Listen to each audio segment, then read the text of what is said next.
Okay, we're live. Hopefully, you guys can hear us this time. I know on Saturday morning it was buffering, but hopefully we got. Can you guys hear us? Just drop a yes. How many people is in the chat, Bree? I'm actually waiting for YouTube to let me look at the live now. Oh, okay. Well, It's always doing that. oh, that's weird. Hey, Melissa. Hey, Melinda. Miss V Young. Hey, you guys. Okay, everyone's making their way in. Okay. Okay, I see people starting to say yes. Okay, great. Great. All right, so welcome back, you guys, to part two of the live chat recap. For we did Young and the Restless on Saturday, so and I don't know if y'all got anything y'all want to say about YNR from the 18th or today's episode. Otherwise, we just gotta go over Bold and BTG and then our final segments. That Okay. sounds good. I really can't think of anything particularly for the 18th. Probably when we do the next live. Okay, we'll save it. We'll save it. That'll work. All right. So if you guys are new here, I see everybody strolling on in. Hey, Brooklyn, Yeah, Gail. 30 people. Oh, Yeah, they they were were ready ready for for. part two. They were ready for Bold. Um, hey, Brooklyn. Hey, Gail, Cheryl Hines, Michelle Parker, Crystal Rowe. Um, Let me see. Did I miss anybody? I think I did say the other names up top. Melissa said, "Hi T and Bree. Do you think Brooke was sincere today on Bold when she complimented Steffi?" No. Mm-mm. That was manipulation. That's where Hope get it from. Mm-hmm. Oh yeah. Oh yeah. Mm-hmm. And she Hope is writing her own handbook at this point, playing her own mother at the same time too. Exactly. Exactly. So we're gonna get into it. If y'all want to kind of tap in today's episode, we can, or we can do like we're doing with YNR. Add that to the week of the 18th to the 22nd recap. So but hit the subscribe button if you're not subscribed. Everybody tap that like button so we can trigger the algorithm to bring more soapies into the chat. Follow on other platforms, Instagram, TikTok. We have a Facebook group. Also, of course, here YouTube and Threads. Let me see what else. Oh, and we're going to cover Bold, we're going to cover BTG, and then our final segments. If you have wanted to hear what we had to say about Young and the Restless, part one is up. Toward the end, it started to buffer in and out, which is why we split up the live, because at the end nobody could hear us, and I know everybody wanted to talk about the Bold and the Beautiful. So we decided to do a part two, which is what we're doing right now. All right, so let's get into it. We're gonna pull up Bold. We had one and a half storylines, I guess one and a quarter, because majority of it was about Brooke Hope, Ridge, Zende was a part of that stuff, and then we had that other part talking about Dylan and uh, Electra, and that girl begging to be her friend. I think that's where we kind of started before everything went left on Saturday morning. So Mm-hmm. let's go back to that. We'll kick off right where we left off. I mean, I don't under. It's just a weird dynamic. I understand sometimes when you want to have a friend, but why are you begging somebody to be your friend? And then she put all these rules and stipulations about her personal life in order to be her friend. I did not like that part at all. And I kind of think I put that example, maybe you guys didn't hear it. You know, like I've known Keish since for about 6 years now, Bree for about 4 years now. And for me to say, well, the only way that you can be cool with me is that you can't do this, that, and the third in your personal life. And it's like, that's overstepping. That's just doing too much. What are you guys' thoughts on that? My thoughts are like, who does Electra think she is to think that grown people are supposed to really listen to her to be her friend. Mm-hmm. I'm like, you are Brooke Logan's child, or maybe grandchild at this point. This is Hope Jr. Like, you can't worry about having a relationship. Meanwhile, she kissing one boy over here, next boy over there, all these secret kisses. You can only be focused on work. Meanwhile, all of her business is all through the C-suite. Everyone's talking about her business. She's crying in every single corner. She's not making any jewelry. Who does she think she is? Mm-hmm. Mm. What you got, I can't Keith? stand the. I can't stand the. She's got this whole superiority feel to her when she is in scenes with Electra. Almost like she's Electric, or yeah, Dylan, sorry. It's almost as if she knows she's a Forester, that's her family's company, and she feels like she can lay all these guidelines and rules on Dylan, because maybe she thinks that uh, she has some, which she doesn't. It's already been proven that she doesn't, because Steffi doesn't care about the drama that's going on with them. But it's like she wants Dylan, excuse me, to think that because of who she is, that she can she can levy all these rules on her. And I can't stand the way Dylan is like so desperate to be her friend, Yeah. It's and bad on I don't both. understand it. Yeah, it's bad on both sides. It's I don't know. It's a weird thing that I really want to be your friend, and then on the flip side, you got somebody called her Little Miss Narcissist in the chat. But but Facts. but for her to have this level of entitlement that you'll do well at Forrester if you do this, and by the way, stay away from Will.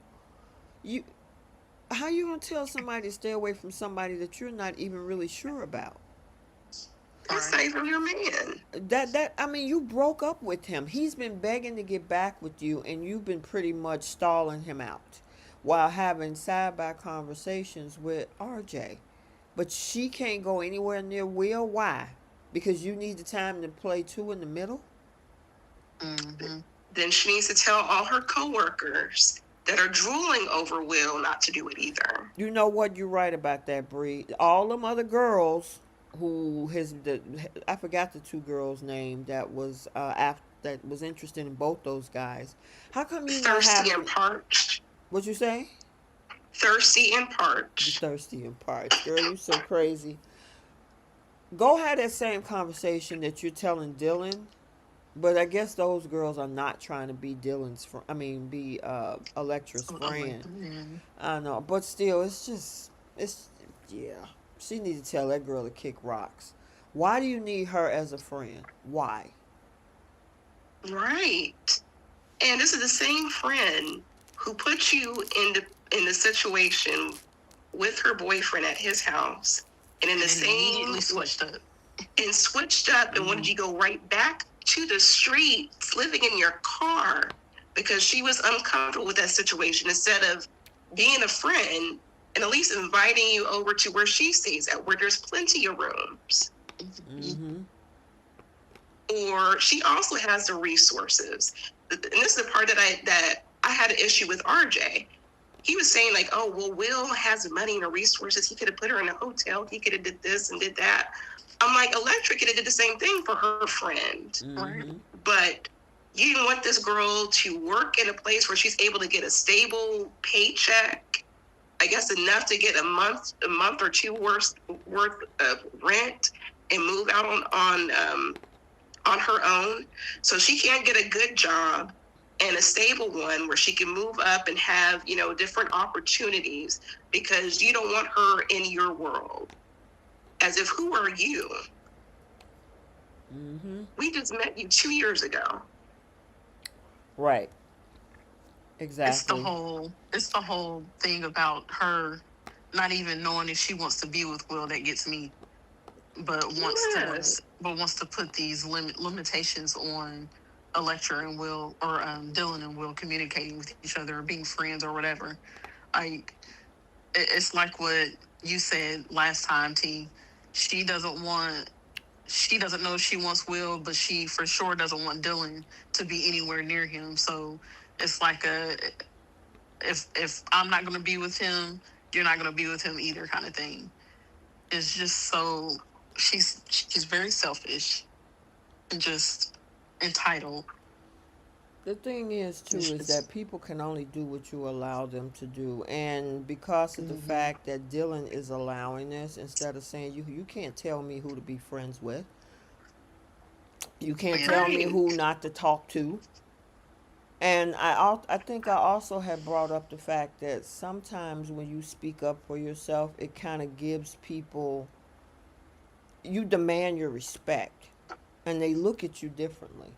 But because she's like, oh please, oh please, oh please, Electra is looking at her like, you so pathetic, girl. I can tell you what to do and you gonna do it. That Mm-hmm. is true.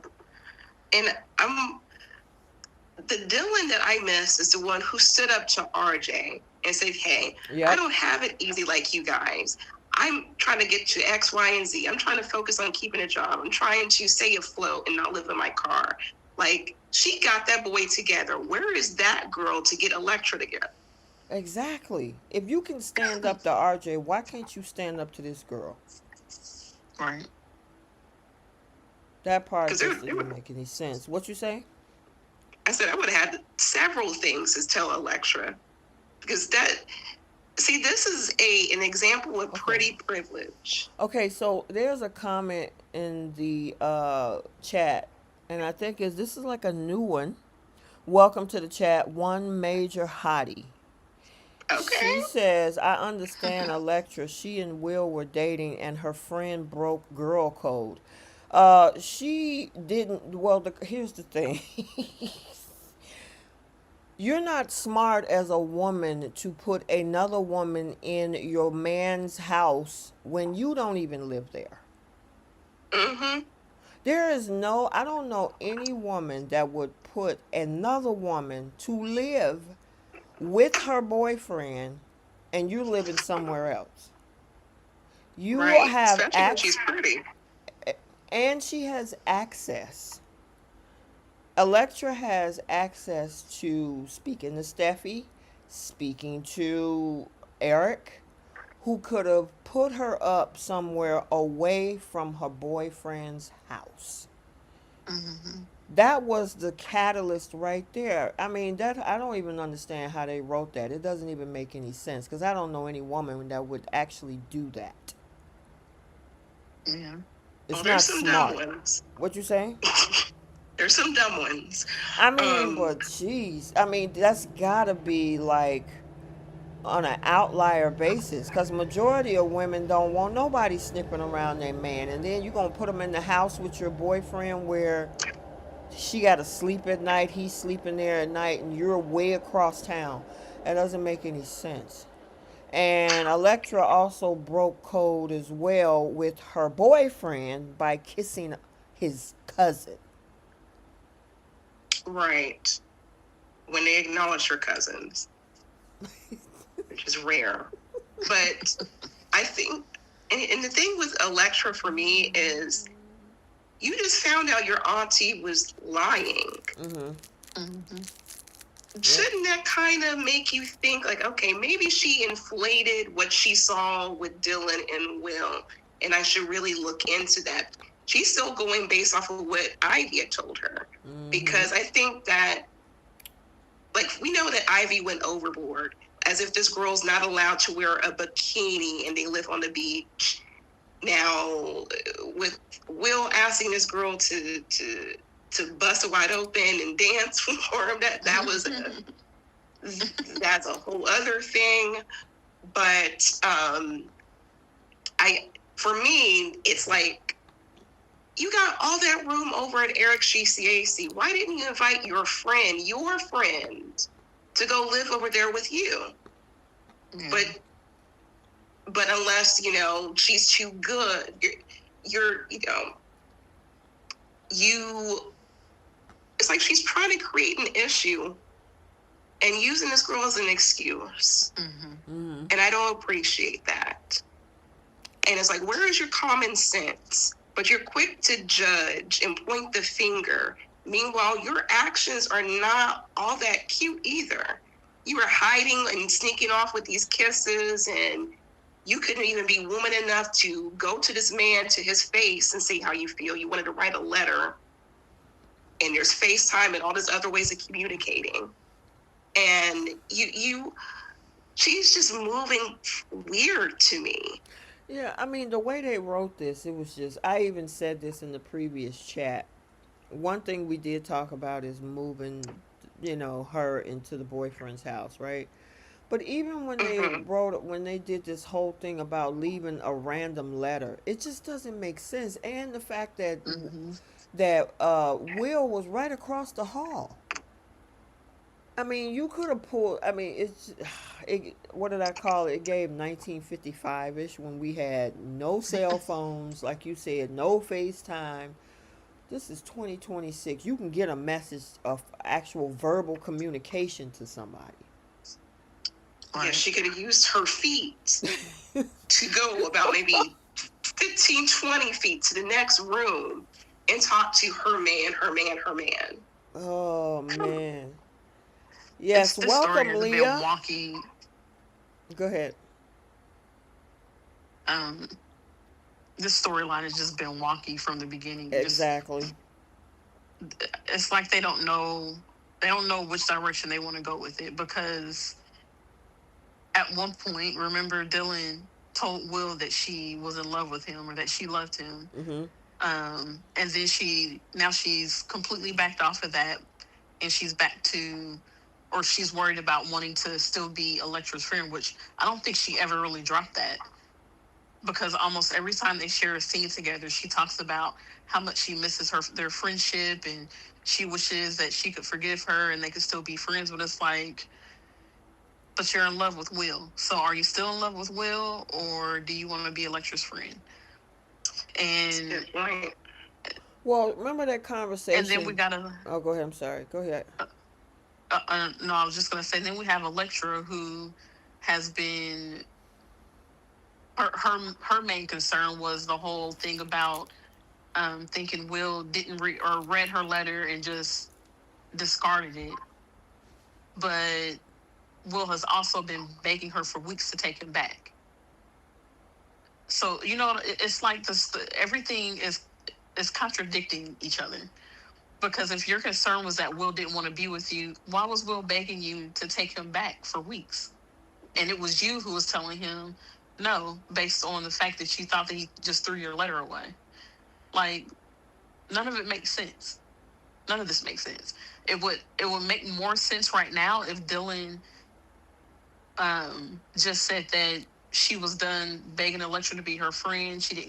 She wasn't worried about their friendship, and she was focusing on her job and still maybe trying to put the moves on Will or something like that.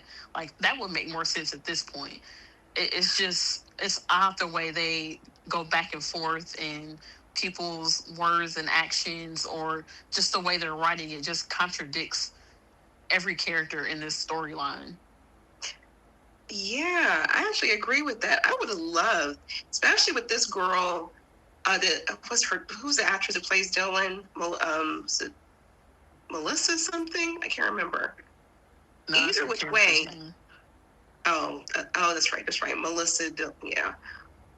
But the actress has chemistry with a lot of the men, especially Crew Merrill on the show. I would have loved for Dylan to turn up the heat, get that Amber Moore sort of seduction and go after him. Like, give Electra a reason to actually be worried about you. Because as of right now, I don't see what Dylan has done that is making Electra think that she needs to tell this girl, you've hurt me. I'm just going to get over the hurt. I'm so hurt. Why did you hurt me? I guess that one kiss that she found out about. I'm like, girl, you didn't have like 40 kisses since then. Right. Yeah. And Will doesn't want her, clearly. Mm-hmm. So it's like everything is just stalled. Like, where are they going with this storyline? Mm-hmm. They haven't even had Will somewhat act like he is torn between if he wants to be with Dylan or wants to give Dylan a shot or if he wants to be with Electra. He's literally just been focused on Electra this entire time. Exactly.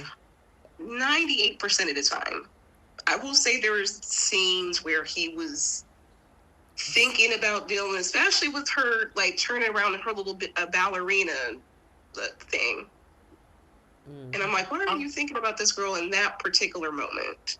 I'll give him 0.01% of the time with Dylan.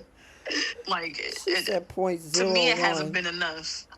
Like, I feel like when this was the Steffi, Hope, Liam triangle, we actually saw Liam express feelings for Steffi, um, fell in love with her. Even though he always picked Hope over her, you still knew that Liam had feelings for her.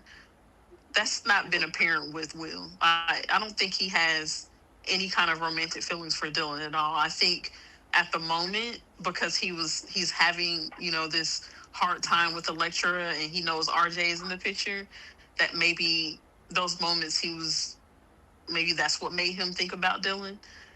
But he knows that he could have Dylan if he wanted her. And it's like they haven't really had him seriously like, oh my gosh, I am starting to develop feelings for her, or maybe Dylan is who I should be with. Maybe I should let Electric, like, there hasn't been any of that. It's just literally just been straight up Electra is who he's in love with, and there's no question about it. Like, he doesn't even have small second, at least it seems like right now, he doesn't even have secondary love interest type feelings for Dylan. So, to the writers, producers, we know you guys are listening from Bold. At least I think I do.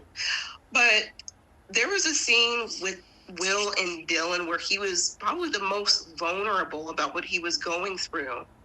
And in tears, and they had like that very like intimate moment. Why did they show us that if they're not going to have Will and Dylan at least pursue something further? Because I feel like he was the most. I think they were just playing around with that. You know what I mean? Because majority of the time, like, I don't, we don't see him torn. We don't see Will torn about, oh my God, I know I should be with Electra, but I'm having some feelings. Like, who said that? Keish. With the whole Steffi, Hope, and Liam thing, that dude was torn in most cases. When he was with Steph, he was torn about Hope. When he was with Hope, he was torn about Steffi. Will has been begging this girl to take him back. And even during the time where the miscommunication happened, where in her head, she thought that, oh, he just left a message and a broken necklace and he don't care about me and now we're broken up. No communication whatsoever. And then she decided to kind of lean into RJ.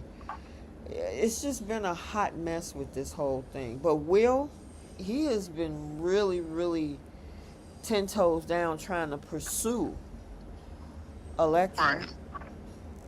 If this had been Liam, he would have slept with Steffi about 5 times by now. You know what? I'll give Will credit. He's not like his brother. No.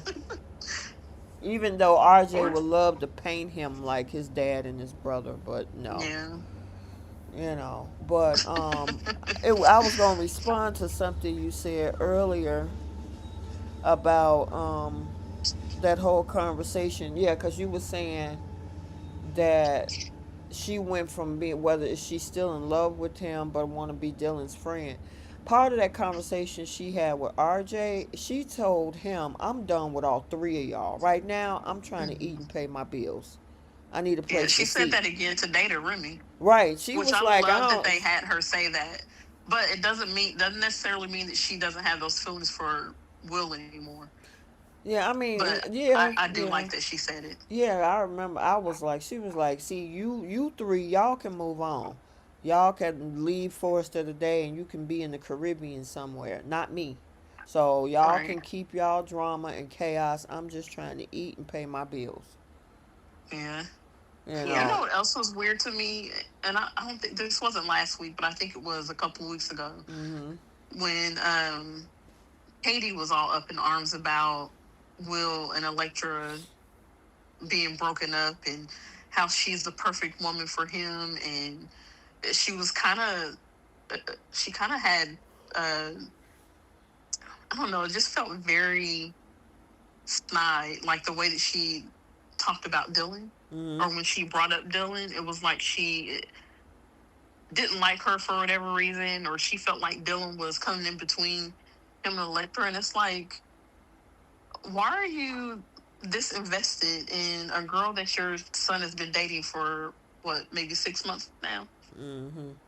Maybe it's been a year, I'm not sure. But it's like, what is up with all of this? Electra is the sun and the moon.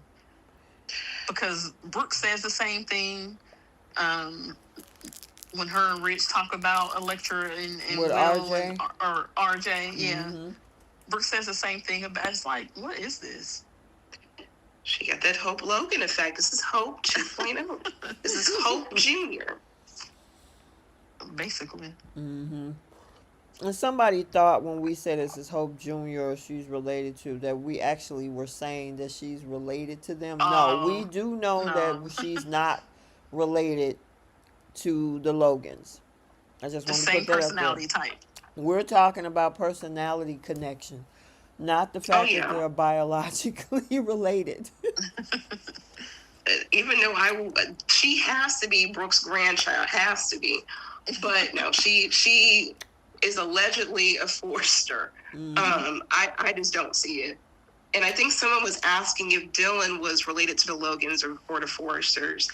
No, she's related to Remy, Mm-hmm. Yeah. which I'm like, this is a dead end connection.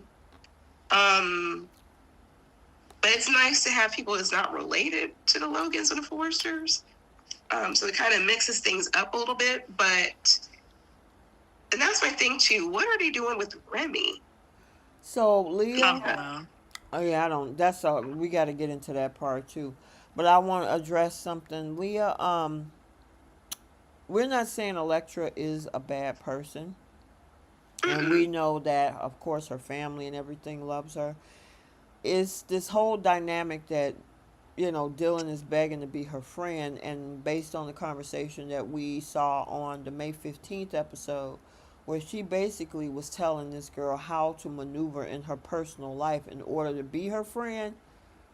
Yeah, that's something that I just can't agree with. I can't tell another person in order to be my friend, I need you to move a certain way in your personal life. Laying Who down you? rules. Yeah, I Almost like need you. she's gonna write up a contract for Dylan. Right. And this is the same person who was also trying to get this girl fired. And this girl needs all the money that she can get. Because I think she even said that even with the paychecks that she gets, she barely breaks even. She's living paycheck to paycheck. Mm-hmm. Mm-hmm. So here's Electra, who doesn't have to worry about a dime trying to take money out of this girl's uh, pocketbook. And she's trying to get on her feet. And my thing is, there's women in that workplace who are throwing themselves at Will every day that she's not checking for. But you want to check on Dylan, who did little to nothing? I think the girls in the office have done far worse. They've asked this man to go on dates at least a few times, and knowing that he was in a relationship with Electra. That's disrespectful, but she has no smoke for any of those women. That's a I wouldn't good even point. say it's disrespectful. They don't know her. They don't owe Electra Yeah. anything. If anything, this is where Electra also loses me. Is you want to keep women away from your man, but as long as Will isn't feeding into it or accepting any of these advances, what difference does it make? You can't go around trying to check everybody, trying to monitor who all is talking to your boyfriend. Like, that is a serious level of insecurity. Yeah. Will doesn't want any of those women, and that's all you need to be concerned about. Yeah. All right, we got to talk about Remy. So Remy has entered the chat, and now, and not our chat, but you He know. might in a wig. So now we got Remy because here's the thing: Remy wants a redemption with Deke, and possibly some type of reconciliation or at least forgiveness from Electra, and he's asking a lot. And I think one of you all mentioned this in the group chat about how they're going to move the character on if they keep taking him back to the deep fakes. Was that you, Bree? Yeah, that was me. Because at some point we need to shift things. Mm-hmm. And I'm not disregarding what he's done, because what he did was absolutely horrible. So, and a lot of the characters on the show have done horrible things, and they were able to get some sort of redemption. Mm-hmm. Everybody But I except don't. Thomas. Except who? Yeah, What you say, Thomas. Keish? I said everybody except Thomas. Oh, They Thomas. they won't let Thomas live his bad Right. behavior down. Right. yeah. But like, there's gotta be at some point where it's like, okay, so you have this character, he's on contract, Mm-hmm. and you guys are keep going back to something that's happened about maybe a year and a half ago. And I understand you want to try to get the audience to remember why he was on screen and his association with Luna and Elektra and all that stuff. That's fine. But if this man is saying, I'm going to therapy, I'm trying to work, I'm trying to stay out the way, I want my boyfriend back, there's got to be something that's going to move his storyline along to where we see some form of redemption. Like if we were to see him in scenes like with Taylor, since he's saying he's getting therapy, even though I would never trust to ever go to Taylor at this point, but at least showcasing that, showcasing him doing the work. But instead, you guys are having him do like the creepy stuff, like him in the wig. Why? And then him just showing up doing deliveries at Forrester and just looking and just lurking in the back. Like, why? And this is why I was thinking, like, why couldn't he been related to Sheila? Or like, I would have loved for him to be a long lost son of Right. not Deacon, but Thorn, of like something. But you remember something that's gonna that stupid spoiler they gave us with saying that he was part of the same cloth or something. Or, what was it? Cut from the same cloth or something? cut from the same cloth. Mm-hmm. And that's why we were talking to Chad, like, oh, I wonder who he's related to. He's got to be related to a forester or something, or to a designer, one of the major characters.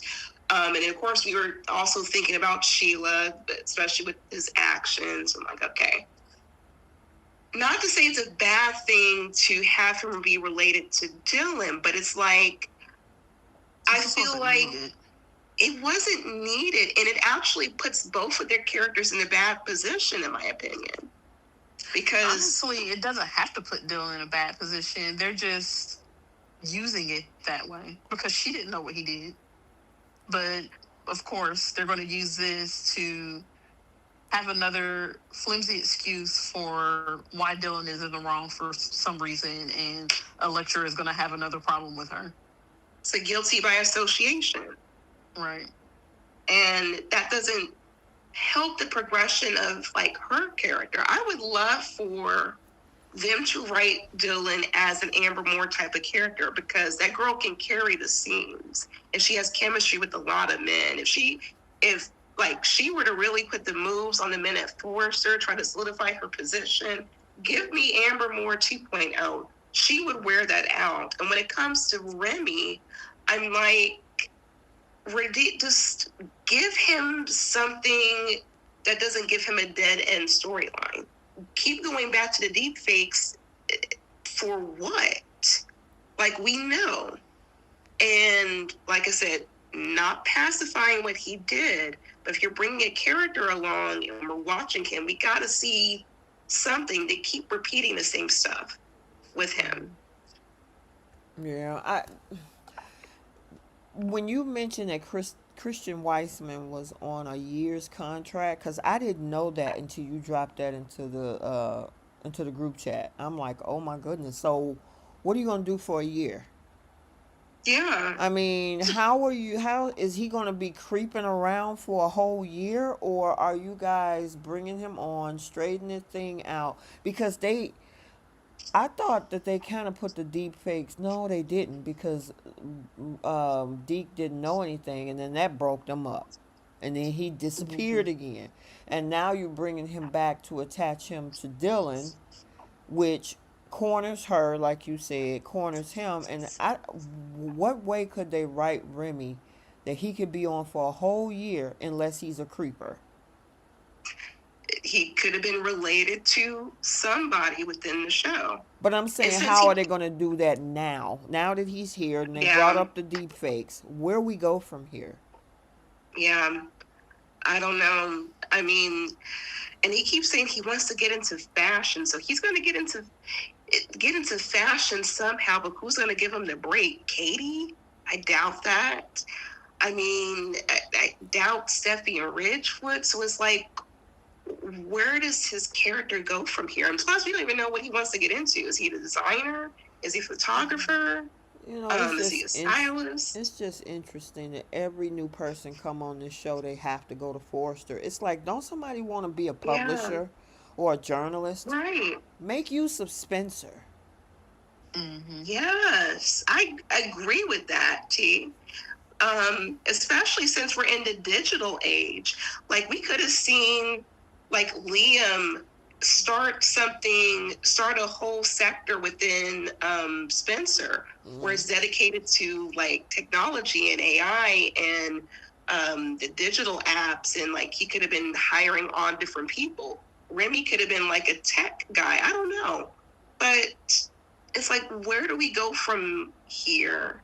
And it's Mm-hmm. like you said, every new character has to go to Forrester. They all have a same fashion aspiration, and it's like, come on, y'all got to get a little bit more creative. You got two big companies on this show, Spencer and Forrester. How about you send some folks over there? You know, I mean, Right. Will doesn't even work at his own family company, which is dumb in Girl, itself. that valid point right there. The boy don't even want to go work for his own legacy. He's an heir and doesn't want to go work for his own legacy. I ain't never heard of nothing like that. And he's over there, I'm grateful for my job, and I want to make sure I take my career. Dude, you are what, second or third in line to the throne over there? Right. And I'm like, what career? What do you do? You're a super intern. Girl, I every think time you his say daddy, that, it had me cracking up. his own daddy roasted him. I think his daddy said he was just a glorified intern. It's like you getting the needle and thread and coffee and lattes and picking up paper and paper clips. That's what Mm-hmm. we know this boy to do. And I'm like, you're not going to go as far as where you're at, because there's all these other Foresters in line for a taste at the top. Mm-hmm. So what does he think he's about to do? He's going to be the next Carter. Girl, How long I it take for Carter mean, to get that position? what do you? It's A almost. decade. Go ahead. I'm sorry, Keish. I was just saying a decade, responding to Bree's question. Yeah. But girl, here's the thing. I mean, he need to have a conversation with Kyle. We see how that end up working for Victor. Yeah. It Okay. don't last long. You will never penetrate the Newman C-suite. All them kids and grandkids he got over there, and he hates your father. Did you actually think that he was that? Did he actually think that he was going to go somewhere working for Victor? Now he's back with his family's company. Will can only go so far. Ask Hope. She's whining and crying right now about, oh, I should have a piece of the legacy of Forrester. You're not a Forrester. Girl, you Yeah. can't tell them that. Her and Brooke think they just as much Forrester as Steffi and Thomas She are. a whole Spencer right now. You just Because she married Yeah. grew up in Liam the all halls of over Forrester again. creation. What'd you say? I said because she grew up in the halls of Forrester Creations, and her mom developed that Brooks bedroom line and that formula. They've been hanging their argument on Mm-hmm. Brooks' success for the last, I Mm-hmm. don't know how many years. Just That's they just don't understand the concept between what it means to be an employee and what it means to actually be be a an part of the owner. legacy. Yeah. I mean, and the thing is, I don't even understand the writing to this because I actually thought Hope would have been gone a week ago. Katie Right. Katie Logan, Logan, even though that's her maiden name, you still a Logan, but you are a Spencer. You could have worked with your husband. She want to put your line on front and center. You rather go over there and cause a secondary coup like you did with Mm-hmm. Carter versus saying, you know what, screw you, I'm going over here with Auntie Katie and she gonna put my line on Front Street, which Steffi's not going to do. I don't understand why we gotta go through all this for May sweeps. For what? It's Because Hope is more concerned about being petty and trying to knock Steffi out of her spot than she is about going somewhere where she knows that she'll be able to do and get whatever she wants. It, That's how you know this isn't really about her line. This is about her trying to humble Steffi. And she thought she was going to be able to achieve that through her mother. oh boy, don't. and this is to rage bait the fan base. Yep. This is pretty much all this was. Uh, but from start to finish, boy, this girl, as what I was saying earlier, she is toxic, as toxic can get. Mm-hmm. She doesn't care who's hurt. She don't care who it affects. She will move passive aggressive and boost up your ego and tell you how Steffi's mistreating you and how you need to get one up over on her and gas these people up just so her hands are clean and she just lays in the cut in the back waiting to collect, and then she wants to run a victory lap. It's exactly what she did with that coup, and it's exactly what she was hoping to do with her mother to try to knock Steffi out of her CEO position. Exactly. Yeah, because Brooke wasn't thinking about no co CEO job. Her daughter put a No. battery in her back. And Yep. then she was like, oh, you know, you deserve this. Mom, we've been here for years. You're the face of the company. You deserve to be working side by side with Ridge. Steffi, she's good and all, but, you know, she'll Oh get no, there she one doesn't day. even say that. She won't even she doesn't even give Steffi credit for the job that she does. She always tries to minimize Steffi's impact on Forrester. So she don't even Brooke doesn't. Brooke Brooke admits how good Steffi is at her job. Hope will never admit it. She will always minimize Steffi's impact or say that Steffi hasn't contributed anything significant to the company. Mm-hmm. Which is funny because Steffi does the opposite. You will hear her compliment Hope and how she works and how she advocates for her line, how hard she works on her line. Um, but you won't hear it vice versa.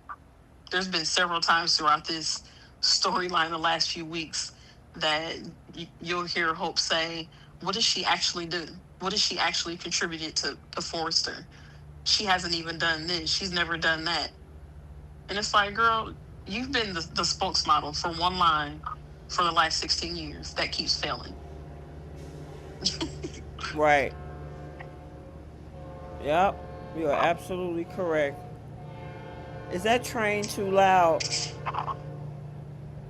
Nah, Okay. not to me anyway. It's two of them, and I guess they're going in a horn blowing competition. Oh Lord. Oh man, I do not want to close that window. It's so warm out, you know. But anyway, um, wait a minute. She said her. Look at Jenna. Jenna said her little line can't even sell at the Goodwill, and so what is she whining about? Okay. And that's what I'm saying. Like, You're talking about what has Steffi done? What have you done? You've been handed everything. At least we've seen Steffi go from the mailroom. And she was even offered, hey, you want a manager position? Like, no, I want to work from the bottom and work my way up. And we've seen this girl do that. Mailroom to PR to marketing, and then getting up to the CEO position. We've seen a course of that for what? Better part of like 15 years. Meanwhile, Hope gets a line fresh out of high school, and it wasn't even her idea. Not according to Hope. No, she said according to Hope, she created that whole. Yeah. No, Katie. She created that whole line. Katie gave her that line, you know. So to be spiteful. And it's funny because not only did Katie create that line, but Steffi was the one who helped develop basically the foundation of that line. Like she there's episodes where you see her working with Hope and with Katie to help develop Hope for the Future. But like the concepts, the PR, all of that stuff was Steffi in the very beginning. And then later on, when the line was failing, I think it was like one of the first times that the line was underperforming, and Hope was talking about she had to come up with some new ideas to put Hope for the Future back on the map. Steffi gave her the idea of the whole environmentally friendly, sustainability, like all of that stuff, which Hope still uses on her line today. So it's hilarious when how they try to rewrite the history of this line, trying to make it seem as if Hope was the creative genius behind Hope for the Future.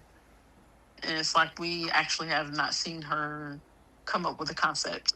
It's been other people, whether it was Thomas or Thorne when he was working on it, or Katie or Steffi. I mean, Steffi helped get that company back in the Forrester hands. I mean, we know how she did it, but she did. And then, of course, she's one of, besides Eric being one of the majority shareholders.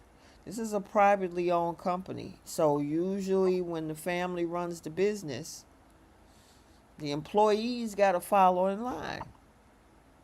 And Hope is an employee.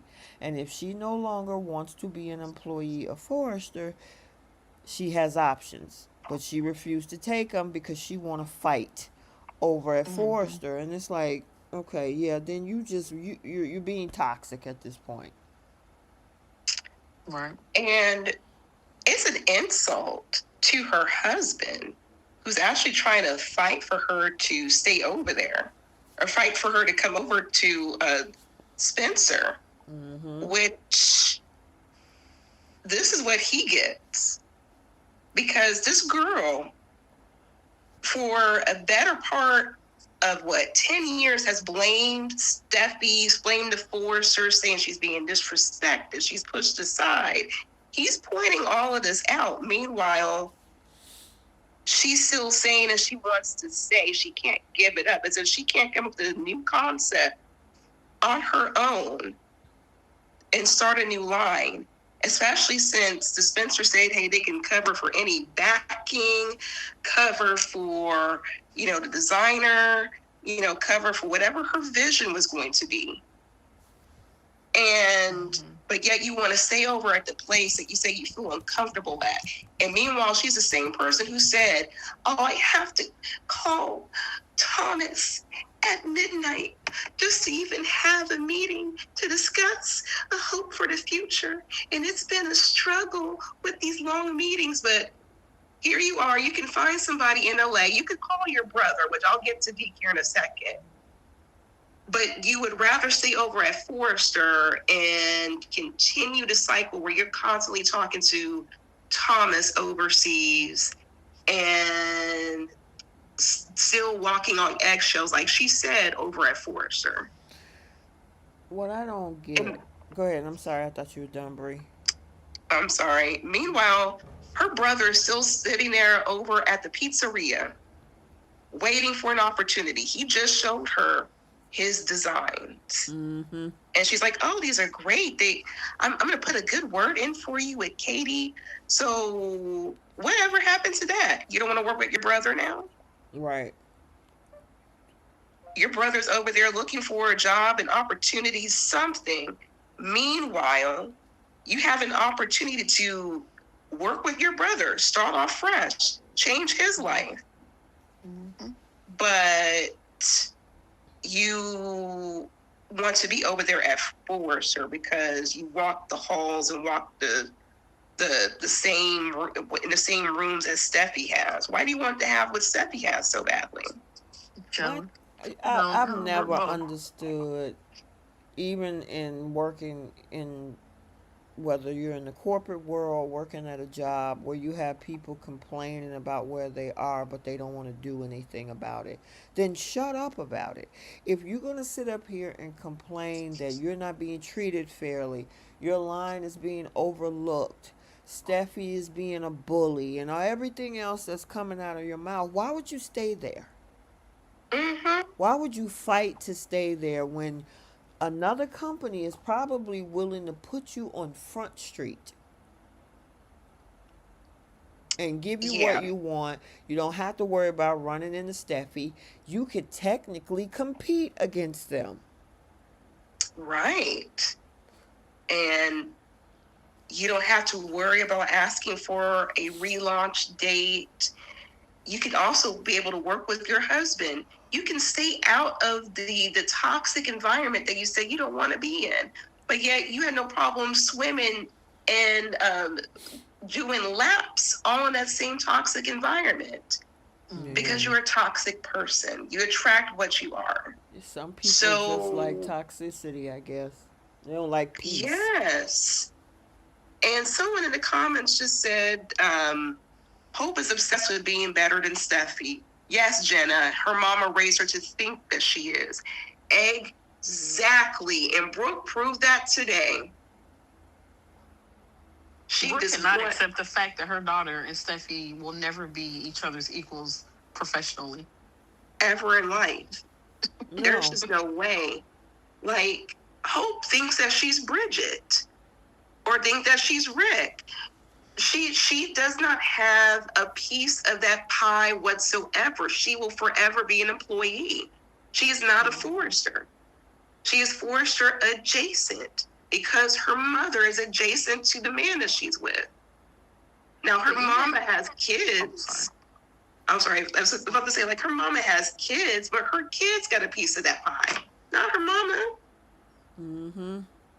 But even skills wise, like aside from the fact that she's not a Forrester, she don't have the skills that Steffi has. She's been a spokesmodel, quote unquote, creative director for 15 years on the same line that other people have given her ideas for. She don't have executive experience. She hasn't bothered to go anywhere to try to learn how to be an executive or how to run a company. She is being content being able to sit in that little spot and have other people do the job for her because she's Brooke's daughter and that's just what she's been able to do. Mm-hmm. So she will never be able to compare or compete with Steffi when it comes to running that company. But she has no problem just blaming Steffi for everything wrong in her life. Takes no accountability for her actions. It's just always Steffi's fault. And you guys saw the stuff I was posting in the chat. Like, that's all like within the past like 5 years that this girl continues to blame Steffi for. But yet Brooke thinks that she and Steffi are on the same footing. How?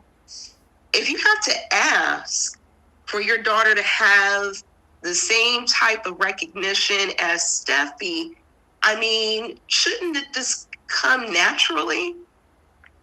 Why do you have to break open your box, dust it off, to hand it back to your husband to say, can you please give Hope an opportunity, help her get her line back, please? So let's kind of hone in on that because that was the biggest thing on Friday and today, where she thought that after break, like you said, breaking open the dusty box and saying, "Oh, I got this. Don't worry about it. I'm gonna put it on him so good it ain't gonna make his head. It's gonna make his head spin, and he gonna do whatever I want. He's done it before. He'll do it again." Well, here's the problem with what I have with Ridge, because it worked actually for a little bit. He had the gall to show up at that Mm-hmm. office and and put Steffi on notice. Steffi fought him and he backed off. Because Yep. here's the thing: if Steffi would have been like, "Oh, you know what? You're right. You and Brooke should run the ship," she would have succeeded. Because Ridge Yeah. was more than happy to still go and put that on the table. Because of the fact that he did not want to fight with his daughter, he decided to come back to Brooke and said, "Nah, that can't happen. She's done too much for the company." Well, did you know all that before you walked out the door in the first place? Right. He never should have left that house, Exactly. allowing Brooke to think that he was going to go ask his daughter to step down from her position. He should have told Brooke no the second she asked. Yep. And the fact that he considered it is an insult to Steph. Like, Steffi should see that as an insult, and she does. And I'm glad that she does, because they could have easily just dropped the whole thing, and she could have just been like, "Oh, I'm so glad that me and my dad agreed, and Mm-hmm. I should stay CEO." Like, they could have completely ignored that whole thing. But I'm glad today that she actually expressed to Finn that her feelings were hurt that he even asked her that, Right. because that never should have even came out his mouth. Because it's not as if Brooke or Hope presented some grand strategic plan about what she was going to do as co-CEO. There was no plan about how Hope for the Future and Couture and the other lines could all be in production at the same time. This is where we're getting the money from. This is how we're going to do it. It was simply Brooke just saying, "I deserve this. I'm entitled to this because I'm your wife and because Hope is my daughter." Like, that's literally all that she presented as her argument. And his Mm-hmm. old goofy behind gonna really take that to Steffi and ask her to step down. I Mm-hmm. He would be he livid if I was Steffi. he didn't have that clarity after he finished with Brooke. He walked out of the house with it, and his like when Steffi was talking to this man, all that clarity came back. It's like, oh yeah, I just realized what I just asked my daughter. Yeah, I can't do this. And the Yeah. But fact that he even stood there and continued to argue with her for as long as he did, yeah, like, But I I, mean, even the way that the company is structured, how are you going to unseat her? oh, they're completely ignoring that part I of it. know they are, and it's just so crazy because I know we always speculate outside of what's in the dialogue. That is Mm-hmm. actually written in the dialogue over the years, and she don't answer to him. They are co-CEOs, but they made it look like that he was going to have the final say so to dethrone his daughter, and I'm like, and I put it in my standalone videos that I had Serena do, and for them to act like she's not a majority shareholder and he gets to call the shots to tell her to step Right. down is ridiculous. That's what annoys me most about these types of storylines, because the same thing with when he forced Eric to retire. Like, you have Exactly. the least amount of shares. Who are you trying to force to retire? Facts. Like, how was that possible? Mm-hmm. yeah. And when him and Brooke were talking last week, and Brooke said something about how being co-CEO means that she doesn't have to answer to Steffi. None of that language was corrected, or he didn't correct her to say it doesn't matter if you're co-CEO. She's still one of the owners. So when we have these big decisions as far as who's getting what funding, you're still gonna have to go through Steffi. They didn't even have Bill Spencer acknowledge that when they were talking about it in scenes with Liam and Katie. Mm-hmm. Even so, the great businessman Bill Spencer didn't even mention anything about how Steffi is an owner, so it doesn't matter if she steps out of her CEO role. She still is part of the big decisions of that company. Something Mm-hmm. like this still could have happened because Mm-hmm. she's an owner. Correct. Brooke has no real authority. She Exactly. would she would never have any authority over Steffi. but they conveniently just ignore that, and they always make it seem like Ridge is the one who always has the final say, and it will never make sense to me that they do that. And that is I, correct, Grant. And look, I see a lot of new faces in the chat. Grant K. The show also forgets that Steffi has 37.5% in shares, tied with Eric. Exactly. And just like what Keish just said, even if she wasn't, she got veto power. yeah, So, yeah, I mean, come on, you guys. To have it look like you need to go there and tell your daughter that you're taking her out of her job, yeah, okay. Technically, she could tell him to. Right. and No, he has clearly demonstrated that he does not know how to make sound judgment decisions when it comes nope. to business, Nope. because he's worried about his marriage and not hurting his wife's feelings, So and he let's. makes decisions based off that. So, Stephanie needs to push him out of his CEO position. exactly. So let's go back because once he goes back to the house and tells her, and he's like, "Oh, I don't want to hurt you," and all this so kind of stuff, but I just can't do it. She went from tears, doom, and gloom to say, "You know what? A position doesn't even matter to me." Girl, you Right. just came in seducing this man for that same position that doesn't matter to you. And her motivation was the optics, because didn't she say that if she's going to go toe to toe with her sister, Right. she can't be answering to Steffi? Yeah, that's all it was about. Was, like you said, the optics. It was the She didn't care optics. about really being the CEO. Yep, it was that and getting Hope line back in. Competing with Katie Mm-hmm. and getting Hope's line back on track. Yep. Yeah, I was expecting Brooke to just really be angry, take the ring off, kick him out the house. I was expecting so much more, but I think her ego was crushed and stomped down with the fact that this man went to his daughter and his daughter was able to sway him more than her box ever could. Like it doesn't hold any power anymore. And it's one thing for Katie to be the face of the Logan name, but for Brooke's box to not work anymore, to get what she wants. This is why she went ahead and tried again. Like, she's like, yeah, I know you got me a dress, but here you go. He looked at it, he was like, okay. It's like, I guess while it's there. But she had to butter this man up and send Steffi this fake text. I don't believe that she cares about Steffi like that.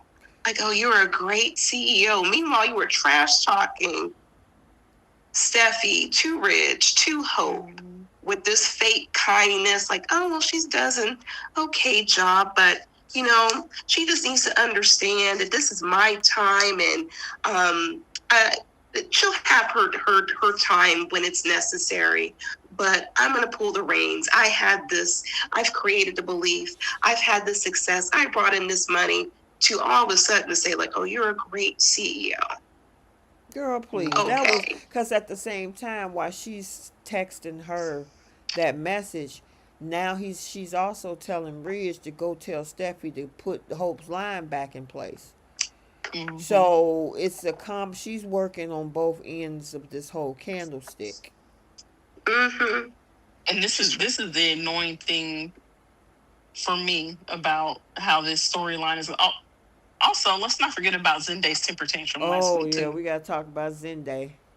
Everybody's switching up, because a couple of weeks ago, everybody was fine with it. Even last week, when Hope first went to Brooke was fine with it. She was like, well, she's doing this because Forster needs to focus on Couture. Your line isn't going anywhere, blah, blah, blah, which Steffi has told Hope multiple times, we're not canceling your line. It's just delayed right now Right. until we can get Couture up and running. And, we want to focus on my granddad.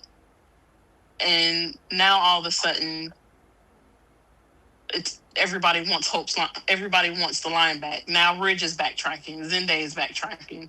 Carter was kind of being flaky about it a couple weeks ago when him, Steffi, and Ridge were all talking about it. And it's like you just sat there and told them that this was the best decision to make for the situation right now. Now everybody is backing off of it, and they're going to make it look like, oh, Steffi just made this decision for personal reasons because she's got a grudge against Hope. And it's like, if there is a way for all the lines to be in production, then Hope, since you want to be an executive so bad, why don't you put together the budget and the plan as to how your line, Couture, and the rest of the lines can all be in production together to where they don't have to delay the release of your line. But nobody is doing that. Everybody is just like, oh, just put the line back in production with no explanation as to how it's going to be done. I agree with that. And my thing is, Brooke also agreed with that decision. Mm-hmm. And she was trying to tell her daughter, don't make this personal. But then, of course, Hope, taking a page out of her mother's playbook, inflate that ego and say how Steffi did this, Steffi's wrong, you're right, you should do this, and I don't care about your relationship with Rich, I don't care about his relationship with Steffi, we need to do this for our legacy. I mean, even prior to this, Hope should be lucky she even has a line to begin with. That's the part that I'm not understanding with her. Right. Because it's one thing.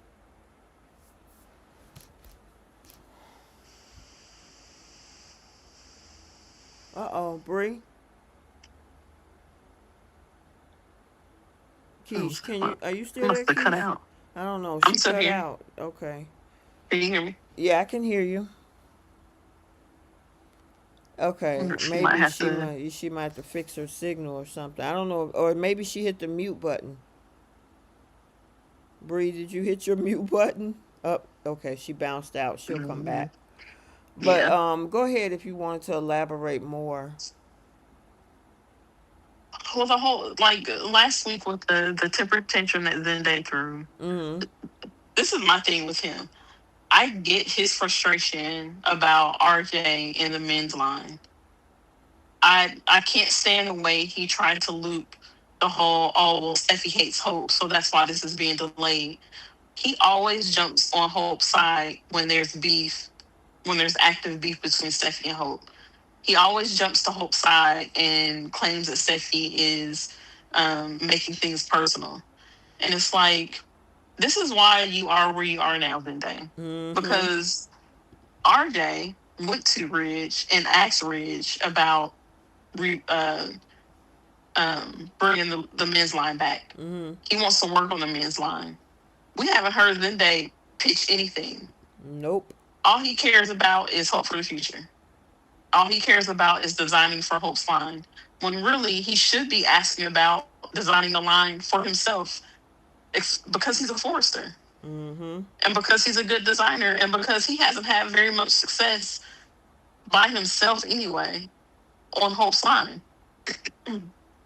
So he can't be mad that RJ pitched an idea that got approved when he hasn't done that for himself. Right. He's too busy climbing up Hope's butt, making sure, trying to make sure she's taken care of. And he's not thinking about what his future looks like. So his argument, Zende's storyline right now should be about either competing with RJ, or something that they could have done was when RJ brought that up, Rich could have suggested or just, made it a requirement. If you do this, Zende is going to be the lead designer and you're going to work under him because Zende has like a decade more experience than you do.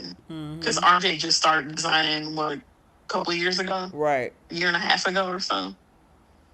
So that should have been, in my opinion, that should have been Zende's storyline. So the part about him being frustrated about RJ makes sense. The part about him trying to make it a thing of, oh, Steffi's basically just being petty because she hates Hope.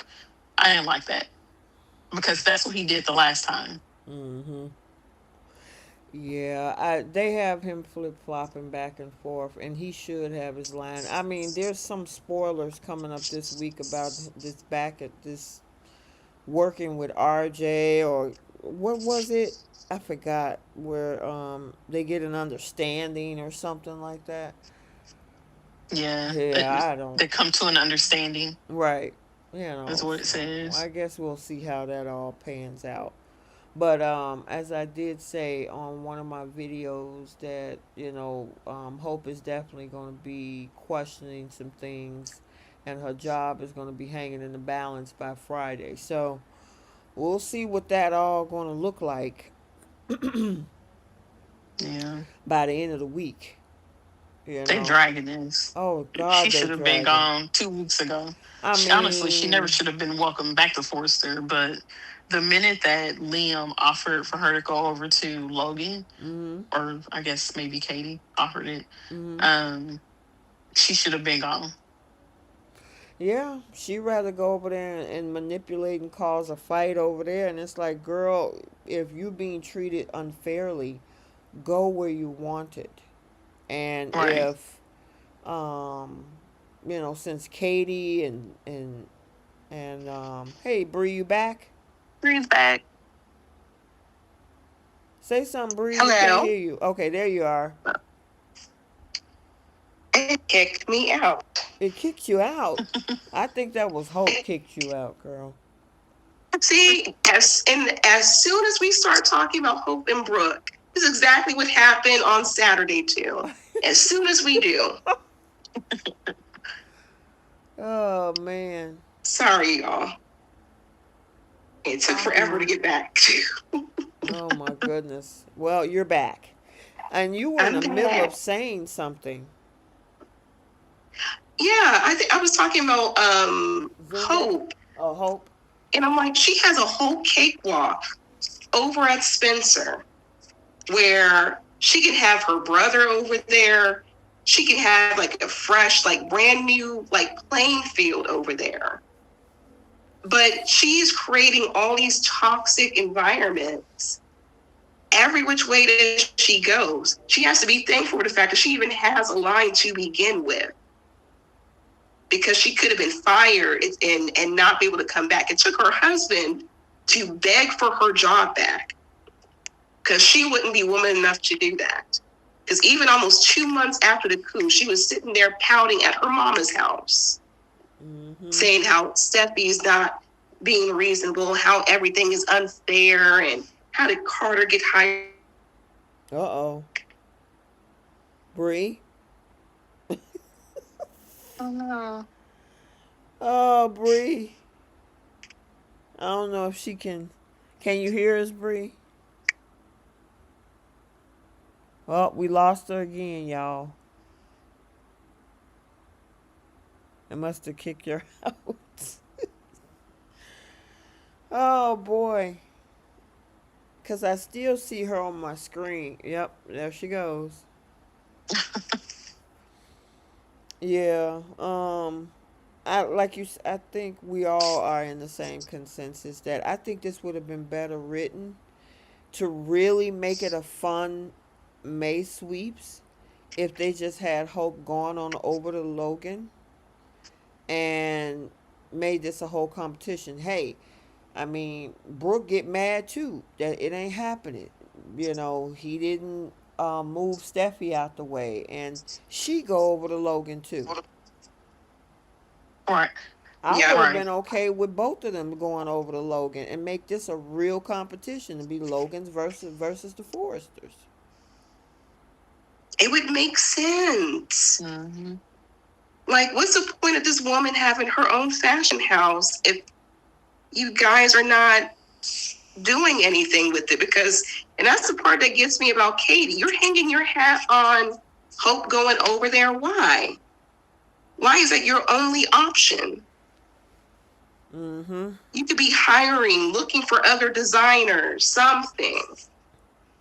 I agree. And same way, Hope is hanging on for dear life to her mother and how she uses her box. That playbook is old and dusty.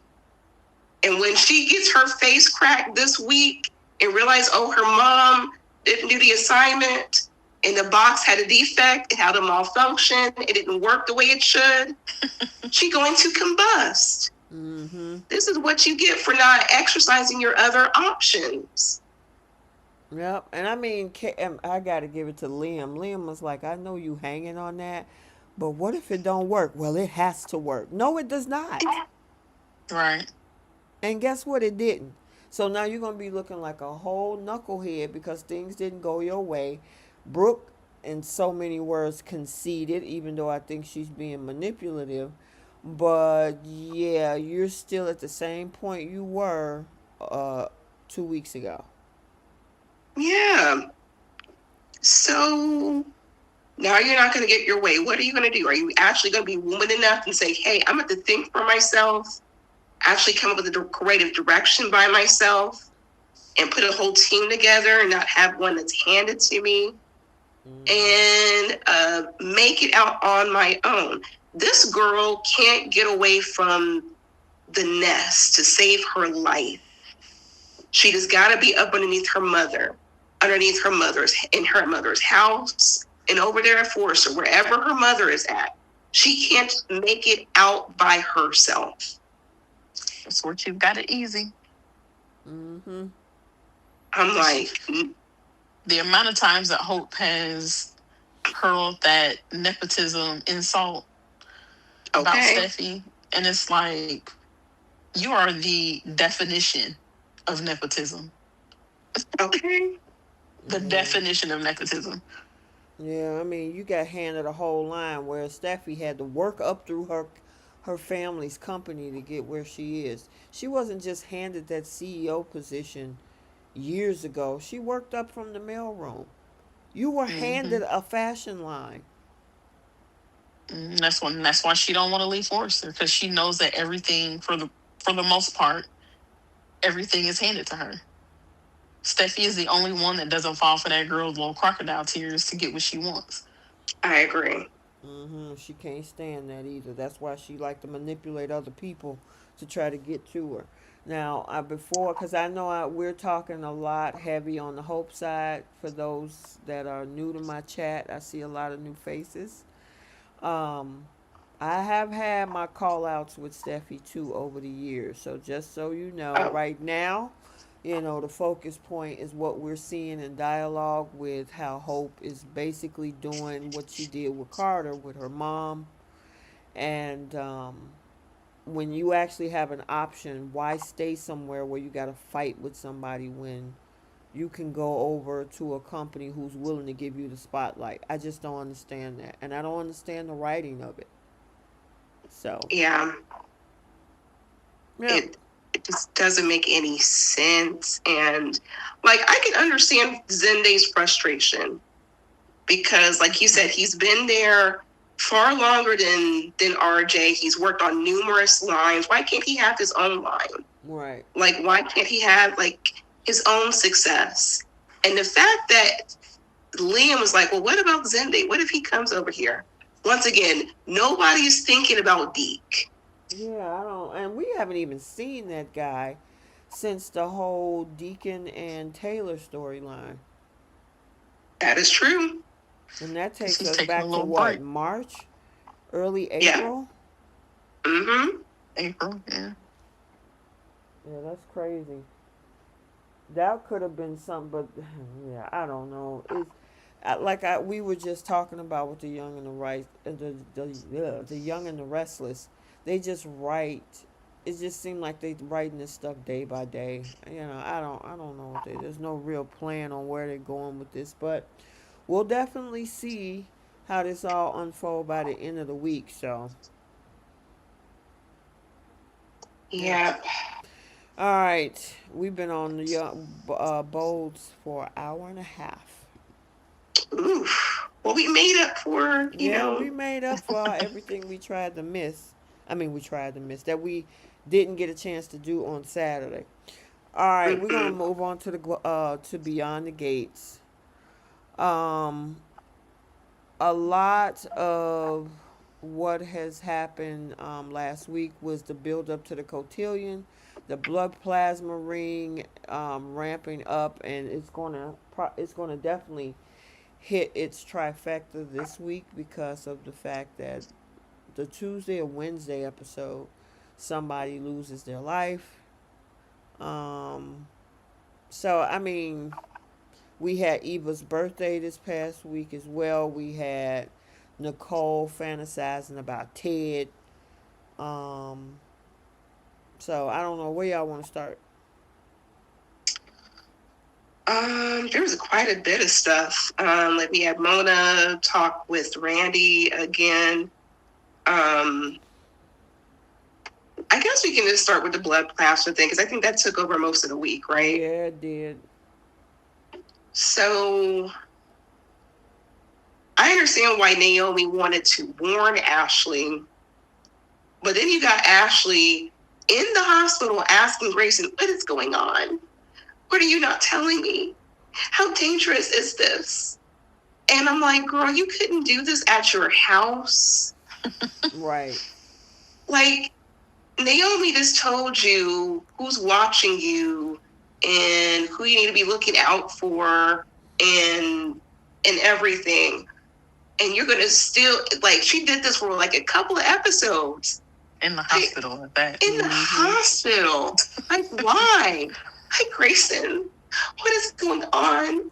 What I'm scared. What are you not telling me? And he's looking over, trying to like make sure he keeps his life. And he's like, look, this hit me. And he calls her the B word and she slaps him. I'm like, that was a good move. Good. Because she's acting stupid. You can see the nerves in her face. That's why Lee is always trying to catch her up, too. Mm-hmm. And for the life of me, why is Smitty involved in this? I love Smitty. I love Martin. I love the kids. I love that whole family. But for the life of me, you don't think, and I'm not y'all, but I'm talking to the writers of BTG. You don't think that this man doesn't stick out like a sore thumb over at the hospital? He doesn't work over there. And this saying like, oh, I'm trying to go to Nicole's office, and then you got Ashley's stupid self like, well, I have keys to Nicole's office. You don't know if there's places within that hospital that are bugged to keep tabs on you. We know after Leah met up with Malone that he was trying to catch her up about the tapes over in the stairwells. And he got Naomi's stupid self having a phone call over in the stairwell. But what is with these women? Y'all got homes to go to. Any other place but the hospital. I thought sure that Naomi was gonna get caught up in the stairwell. I thought sure Leah Yeah. was lurking or something, but yeah. I thought Leah was gonna walk in when she was explaining to Ashley what was going on. Mm-hmm. They Because they're had a literally whole out in the open. conversations right there at the nurse's station. I'm like, Right. really? Yeah. But I think the only thing I'm curious about is who's the impaler. Impaler. Impaler. Oh my God. I'm terrible with names, y'all. Who's the impaler and who's about to be unaligned? Because I saw a lot of conversations online and like different theories, and we kind of talked about it a little bit in the group chat. Could be Derek. I'm thinking because there's promo. In that promo that we saw for this week, it looks like he follows them to that warehouse and was looking through the window. Yeah, Derek. Yeah, I think that was him in the window. Mm-hmm. I believe he decided to when the moment that Grayson told him that the police are involved, and if you don't get out of my way, this could affect Ashley too. He left, and I have a feeling that Derek is going to follow him. Yep. Yeah. So more than likely it's going to be him, which is sad. But who do you think would be the other alternative? I think I don't think more it's than likely it could Jacob. be him. I don't think it's Jacob. Yeah, I don't think it's him or Grayson because Yeah. they've been too heavy handed with Grayson thinking that he's not going to survive with the Yeah. whole making Ashley Mm-hmm. basically his power of attorney. Ashley, who he's been dating for a couple of months now, is Yeah. his power of attorney over everything. Yeah, I thought that was weird. Take care of my Mm-hmm. mom. I need you to take care of all of this stuff. And I was like, we only been talking for like a few months, and you want me to do what? I'm not your wife. Right. We ain't even in love yet. Right. Well, the way that Ashley keeps crying and being like, "Oh my God, tell me what's going on."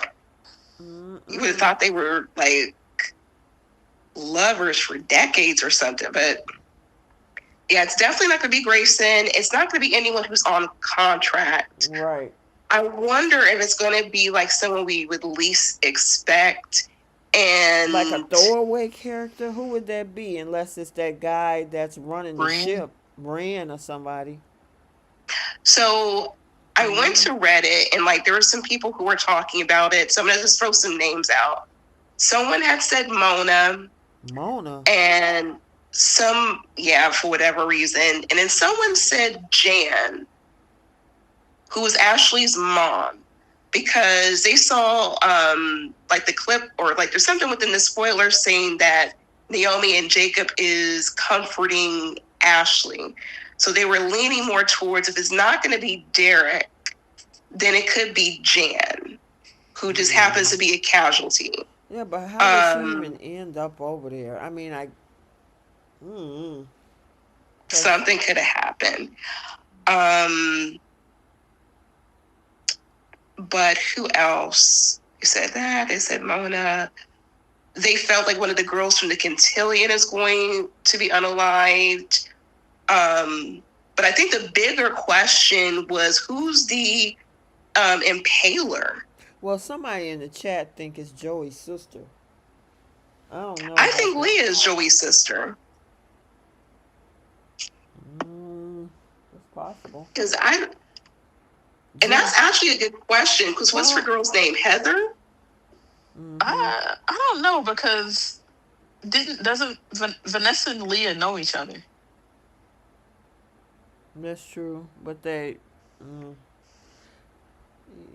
But at the same time, Joey also had ties to the Hawthorne boys and everyone for years, but he and Vanessa have never crossed paths. So they've lived in the same city, so they could, know other people, and that's all kind of coming to surface. Like I understand how Vanessa could know Leah, but probably not like that. But I think Joey's sister's name is Heather. Yeah. Unless Leah goes by like Heather Leah or something like that, but and whoever that Vanessa is, try to reach out to her or something. Yeah. For Joey. So I don't think it's Leah. It's got to be someone. It would have to be someone that we would least expect, especially since this is their May sweeps now.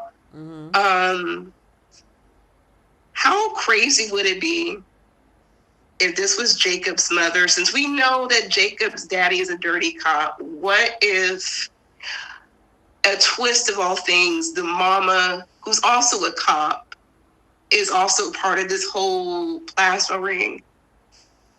Like something weird, something twisted like that. Because I did see that online. I'm trying to think of who else. But those are just a few names. I'm not sure if anyone in the chat had like any ideas as well who the impaler is. But that's kind of what's floating around. Gotcha. Okay. And of course, people said it could be Joey. I'm like, Joey's already in enough mess. Right. I don't know about that that. would be him. Yeah. Are y'all excited about the cotillion? I am. Okay. Actually. Yeah, I'm excited to see curious their to little see dresses. how I hope they give them I hope they give them a little choreography section or something like that.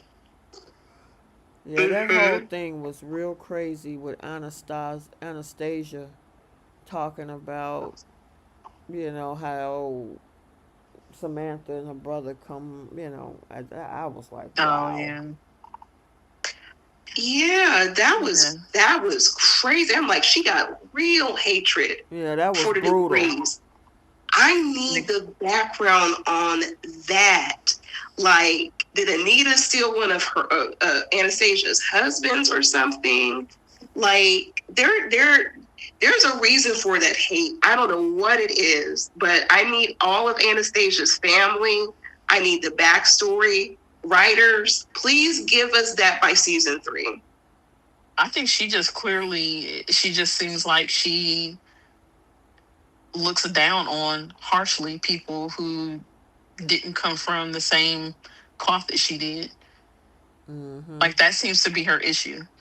I don't know if there's any more to it other than she is a true classist who looks down on Elitist. people, elitist who looks down on people that aren't on the same level as her, and Mm-hmm. But that to whose family attack doesn't it, come from old money. but I can see if she were to attack like one of these grown women, like Nicole was saying, just like, look, me, Nicole, even my mama can handle you, but for you to attack a child, you got a lot of hate in your heart to attack a child who doesn't know you from a can of paint. Right. And attack her Some in people aren't public there. and get your granddaughter to attack that girl. Some Yeah, people aren't like that. that's some venom in that. Ooh, that was crazy. Nicole didn't do enough, in my opinion.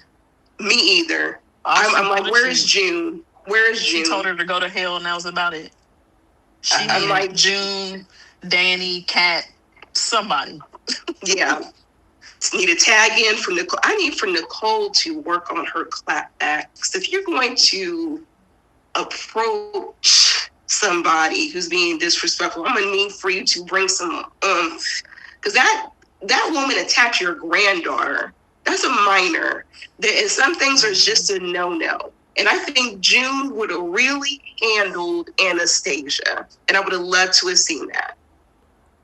And, well, you're talking about the same woman that just stood there and didn't say a word when Leslie threatened Kat. Mm. Yeah, very true. So it doesn't really shock me that she didn't have much of a clapback for that. Yeah, Mm-hmm. because I know my grandmother. There's just no way. It's just There is just interesting no. that one guy who, was talking trash. They put her with. I mean, they put him with Chassis. Chassis, is that her name?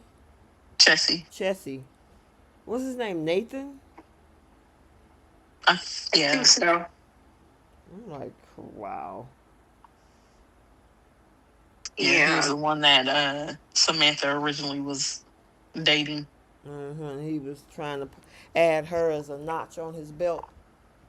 Mm-hmm. Yeah, he can kick rocks. Right. But I will say, and yes, I know Gail Lewis said Anastasia has no heart. She's bitter. I want to see that though. I feel like the difference between like Anastasia in comparison to a Leslie is like we actually kind of get some backstory. We kind of get to see be a balance of like the clapbacks because we get to see her. Yeah, she's an antagonist, but we know that comes from her being an elitist. She's not trying to just poke and pick and be just an evil, vindictive person. Right. There's a history there that we need to learn about this particular family. Whereas Leslie is just being rude and disrespectful and annoying for absolutely no reason at times. Mm-hmm. Even when people don't bother her. That is true. Mm-hmm. That is definitely So, true. So I just want to see where this anger comes out. And they keep bringing up this woman's history. She done went through 5 husbands. We know that she uses Vanessa's, her services to get one of her men. We know that they come from all this wealth and money. So they know the Duprees very, very well.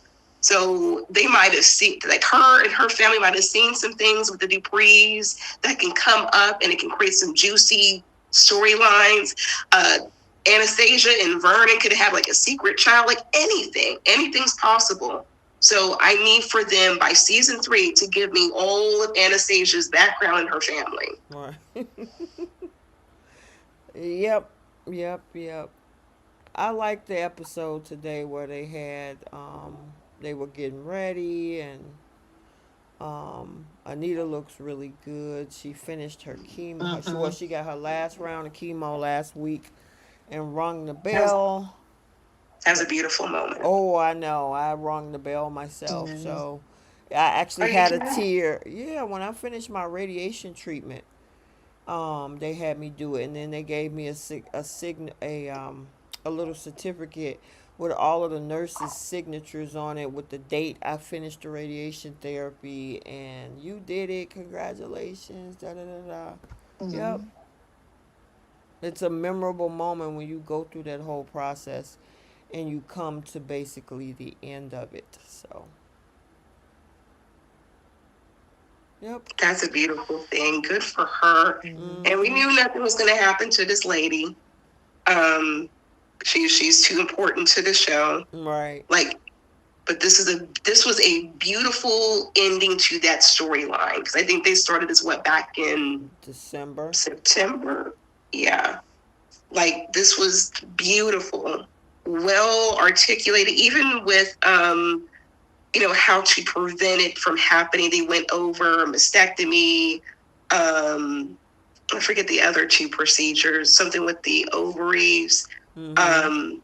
And breaking down like how it affects the body, and it's like showing examples of choices. Like, we needed this. This is a beautiful story that was told. So congratulations to Tamra Tooney. I think that she's going to really get her Emmy nomination. Definitely. Yeah, they did a great job with this story. Yep, they did. And then, when she hit rock bottom with that infection, I mean, the emotion was, man. And then it cleared up the infection, and then she's been on the upside since then. So, all right, what else we got to talk about? Well, we still got Haley walking around trying to poison Bill, and it's like, you've been poisoning this man since last fall. Right. It ain't working. Give it up. Right. Like, we're still on this? Like, girl. I know.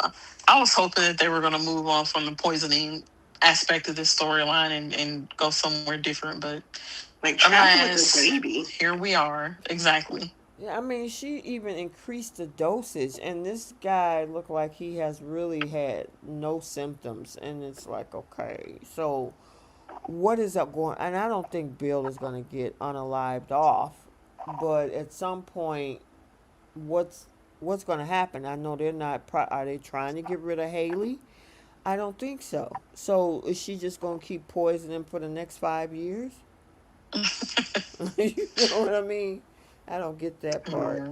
And she wants out, and now he's asking questions about her past and her family, and she don't want to answer it. She puts some more poison in the alcohol, and you would think after that he should have symptoms, because usually when you mix stuff with alcohol, it makes it worse.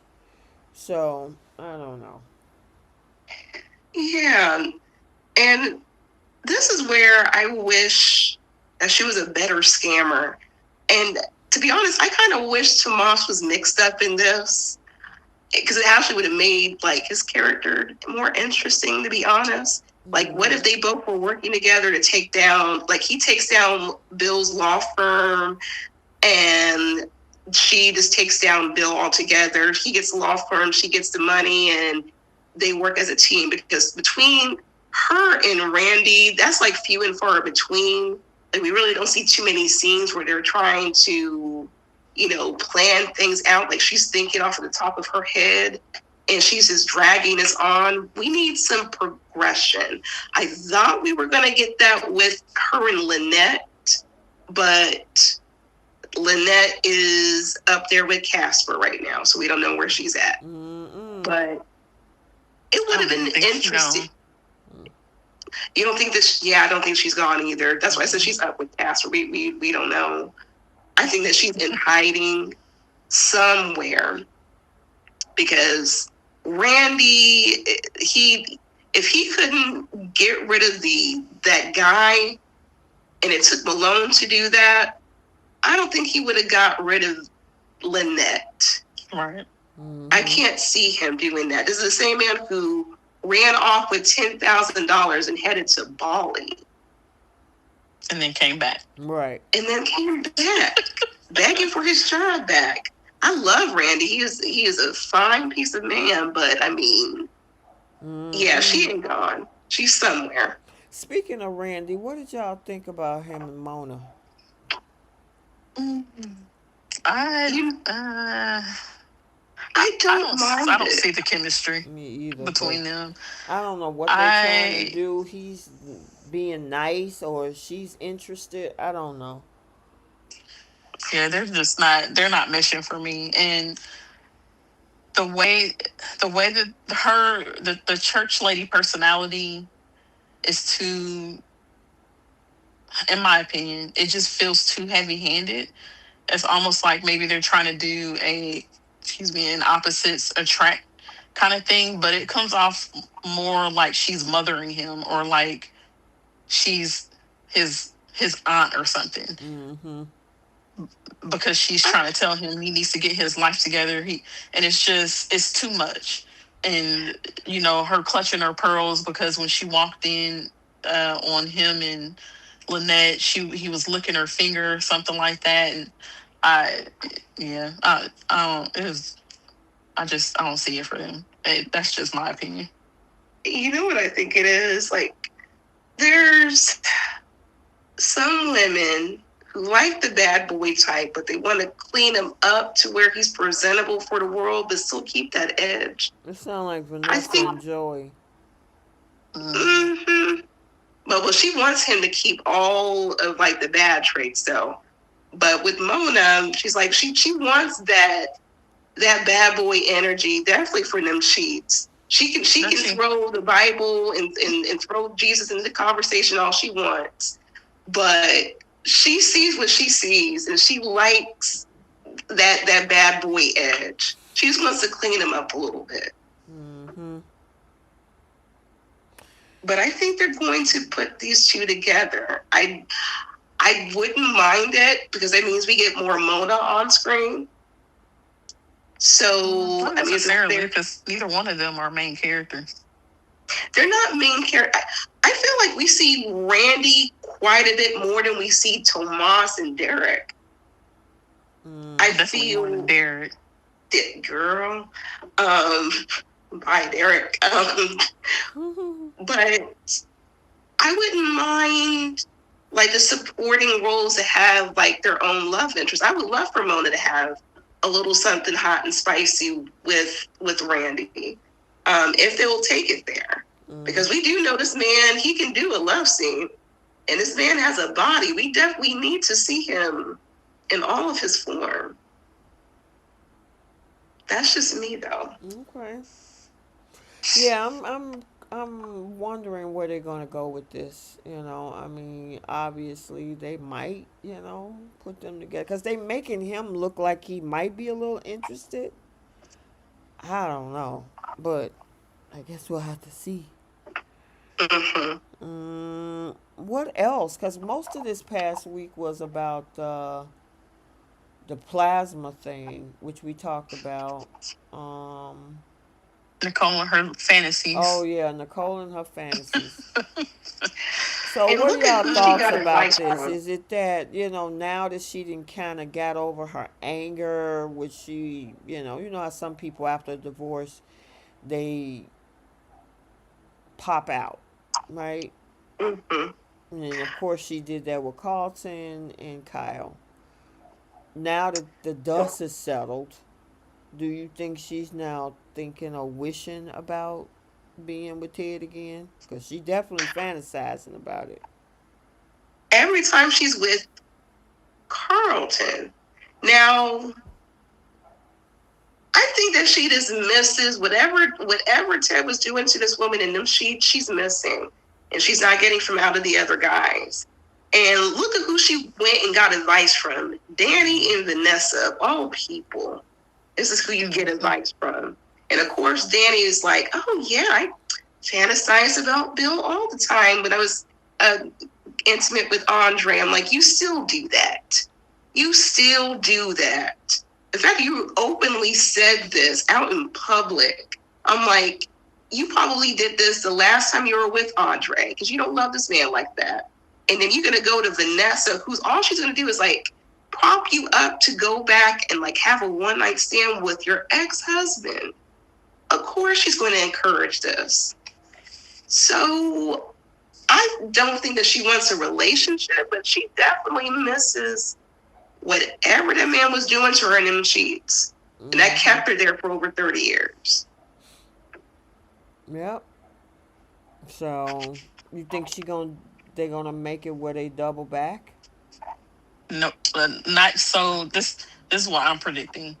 I think maybe she attempts, and because he's with Shanice and he's trying to prove to Shanice that he's all for her, I think he'll reject Nicole. But I think a little further down the line, because now they've got Leslie talking about Ted is the only one for her. All And it's over funny how they again. have her doing that now, and now Nicole is having fantasies. So I do think at some point the three of them are going to be back in a triangle again. I hate that. I mean, as much as I don't gravitate toward the fact that Malone was going through a divorce, they should have left her over there. With Malone. Yeah, I mean, this whole pining after Ted and all this acting out, and he's the man for me, and interrupting people that might be sniffing around Ted. That all that, yeah, Excuse all me. those antics is just tired at this point. Yeah. I mean, she's a professional side chick. Mm-hmm. So I feel like she just wants whatever Nicole has. That includes like the rich and lavish lifestyle. That's why she was fighting so hard to stay in that community, stay within the country club, and trying to position herself like she's a Nicole, and trying to go after Carlton and Kyle. She just wants whatever Nicole has. Yep. When did Leslie try to go after Carlton and Nicole and Kyle? At the bar. This is the same day that, when she was with Kyle. Remember when Deanna was like airing her mother out in the bar? Mm-hmm. Yeah, there was a scene with Kyle and Leslie at the bar, and then Nicole walks up, and then Leslie was saying like, "Oh, you're jealous. You don't need to be jealous of me. All the men want me." Something stupid. But it was I that didn't take that episode. serious. Mm. I took that more as her trolling like she normally does. She wasn't serious about But that man even or Carlton. but but once again, like her thing is to go after Nicole. Anything that she has or to antagonize this woman, her family, anything associated with her. Even these little side pieces that Nicole has for no reason. So I think when it comes to the thing with Ted, I think by July sweeps, I think there's going to be some buildup for Nicole where these fantasies is going to make her want to act upon something. And then once Ted and Shanice start to get serious, like move in, or maybe he might propose by July sweeps, who knows? Then she's going to want to act upon something, and that's going to make him waffle between both of those women. I can't see him going with Leslie just yet. Mm-mm. Yep, I agree. All right, what else we got? I'm trying to I'm trying to think what else, because I mean, like I said, most of the week was that plasma thing. Oh, Eva's Little birthday Yeah. dinner. Isaiah said that he loved her. Yeah. Yeah. Yeah, whatever. The whole concept of Ted and Leslie, really, it's, well, no, I guess it is both of them. This whole thing of we're co-parenting our adult child, and we have to do spend the her birthday with her together. I, Right. that was so lame. She is an adult. Ted could have easily told Leslie, "I have plans with my daughter by myself. You're not invited. It's just gonna be me and her."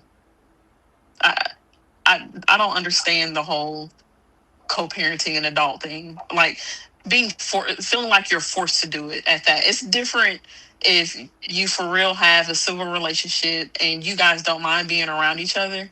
But he makes it seem as if he has to do it, even though he doesn't want to be bothered with Leslie or he doesn't want to be around her. He has to do it for Eva. And it's like, you don't. Right. I mean, even like Nicole is not forcing that dynamic when it comes to Martin and Kat, and like requesting that they spend time together. Like, Mm-hmm. Mm-hmm. Eva is a grown woman, and this is the part that with Ted, I'm like, you're entertaining. Once again, anything that Leslie tells you, you could easily just tell her, no, I'm gonna spend time with my daughter on a different day. We'll make arrangements, and you can spend time with her. Right. Mm-hmm. She's not like a 5-year-old little girl, and you guys are trying to coexist and show this co-parenting thing. Mm-hmm. Leslie's a grown woman getting it in with that fine man in her house. Mm-hmm. So, and on top of that, she could have plans with her man that day. And he Yep. knows why she does it. He knows that Leslie does that because Leslie just tries to find any excuse to want to be around him. Right. And then he wonders why Shanice is so insecure. Mm-hmm. Yeah, and then Like, reaching you out give to her her. reasons to be. And I understand her aunt means well. Shanice's aunt means well, but she hasn't Oh, I really hated that. seen Ted and Leslie in action. And the fact that this man continues to cape for her and cape for her right in front of Shanice, knowing how evil and how vindictive that woman is. It's not coming out of nowhere. Exactly. And Exactly that. Shanice is going to eventually get frustrated. So maybe she's trying to wonder, like, do I really want to put up with this? Because what comes with Ted is Leslie and all of her antics. And she's not going to stop because this is a proven side chick. Whether he's married or not, she's still going to go after this man. Mm-hmm. Yeah. He was trash for bringing her aunt in on that, trying to get her to talk to Shanice. And it's Right. like, you didn't even paint the full picture for her. Exactly. Right. I mean, yeah, he admitted that he slept with Leslie while he was still married to Nicole. But you're like Bree said, he wasn't painting the whole picture of why Shanice feels the way she does, because he didn't tell her how he jumps to Leslie's defense when, someone calls her out on the BS that she does. She has a reason to feel the way that she feels, and it's like he hears the complaints, he hears what her reasoning is, and he is either dismissive of it or it just goes in one ear and out the other, and it's like, well, it's because of this or it's because of that or it's my fault. And it's like, don't nobody want to hear that when you literally sat there and witnessed this woman be rude and nasty to people for no reason. Mm-hmm. Nobody wants to hear that. Exactly. But of course, the aunt doesn't know any of that part of the story. Right. Yep. So I don't know that, like what we were talking about, the Nicole and Ted thing. They probably end up will put Leslie back into that whole triangle. He's probably going to deny her right now, meaning Nicole, to for Shanice purposes, and then like you say, Bree, probably drag it out to the next sweeps for build up. Yeah. So Excuse me. I guess we'll see. All right. What else we got? Was that it? Was the situation with the um Chelsea. Samantha Tyrell and Oh Jessica, did that man, happen last week or was I that the think week that was the before? week before. Oh, okay. Mm-hmm. the stuff with I wanted to touch on with Chelsea. Oh yeah. Oh, that attorney that Mm-hmm. came back that Bill fired for SA or SH. So That whoever he's representing is asking for $40 million. They have not met this person. They have not seen a picture of this person. And I'm like, where is this coming from? And they're pulling this from social media. This really makes me feel that this is Allison. Because we still have not seen this lady's face. And apparently, whoever the child is that they're talking about. right But $40 million. off And of a post on the internet. You I'm never like, actually had a consultation with Allison or sat down and she gave you a bad medication or prescribed a bad medication and the kid, did badly with it. This is something you read on your own randomly from a post on a blog. Mm-hmm. yeah, I really feel this is Allison. And I'm like, you're asking you, and it's a direct attack on Madison, Mm-hmm. her career. This affects her license. And they pulled this off of social media. I really feel this is Allison doing this because we haven't seen who he's representing yet. But you're gonna try to settle on a dollar amount of 40 million? No. Uh-uh. They have to show their face first. I wouldn't. I feel just like how Bill is. Like we'll see what they gonna come up with because they actually have to make those claims legitimate. There has to be a discovery process Right. before they can even go into to a settlement. Like they're in the beginning stages. So I feel like the writing is a little bit backwards, in my opinion. Um, but that is insane. And then to have the reporter antagonize Chelsea and put that online, I'm like, that's slick. I can.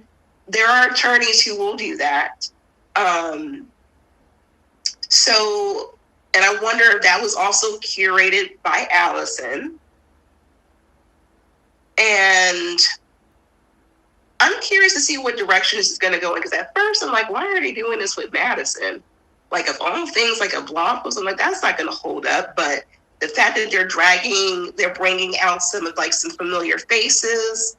And she pulled from the man who was fired from Chelsea's dad's firm and trying to go after her fiance. This screams Allison to me.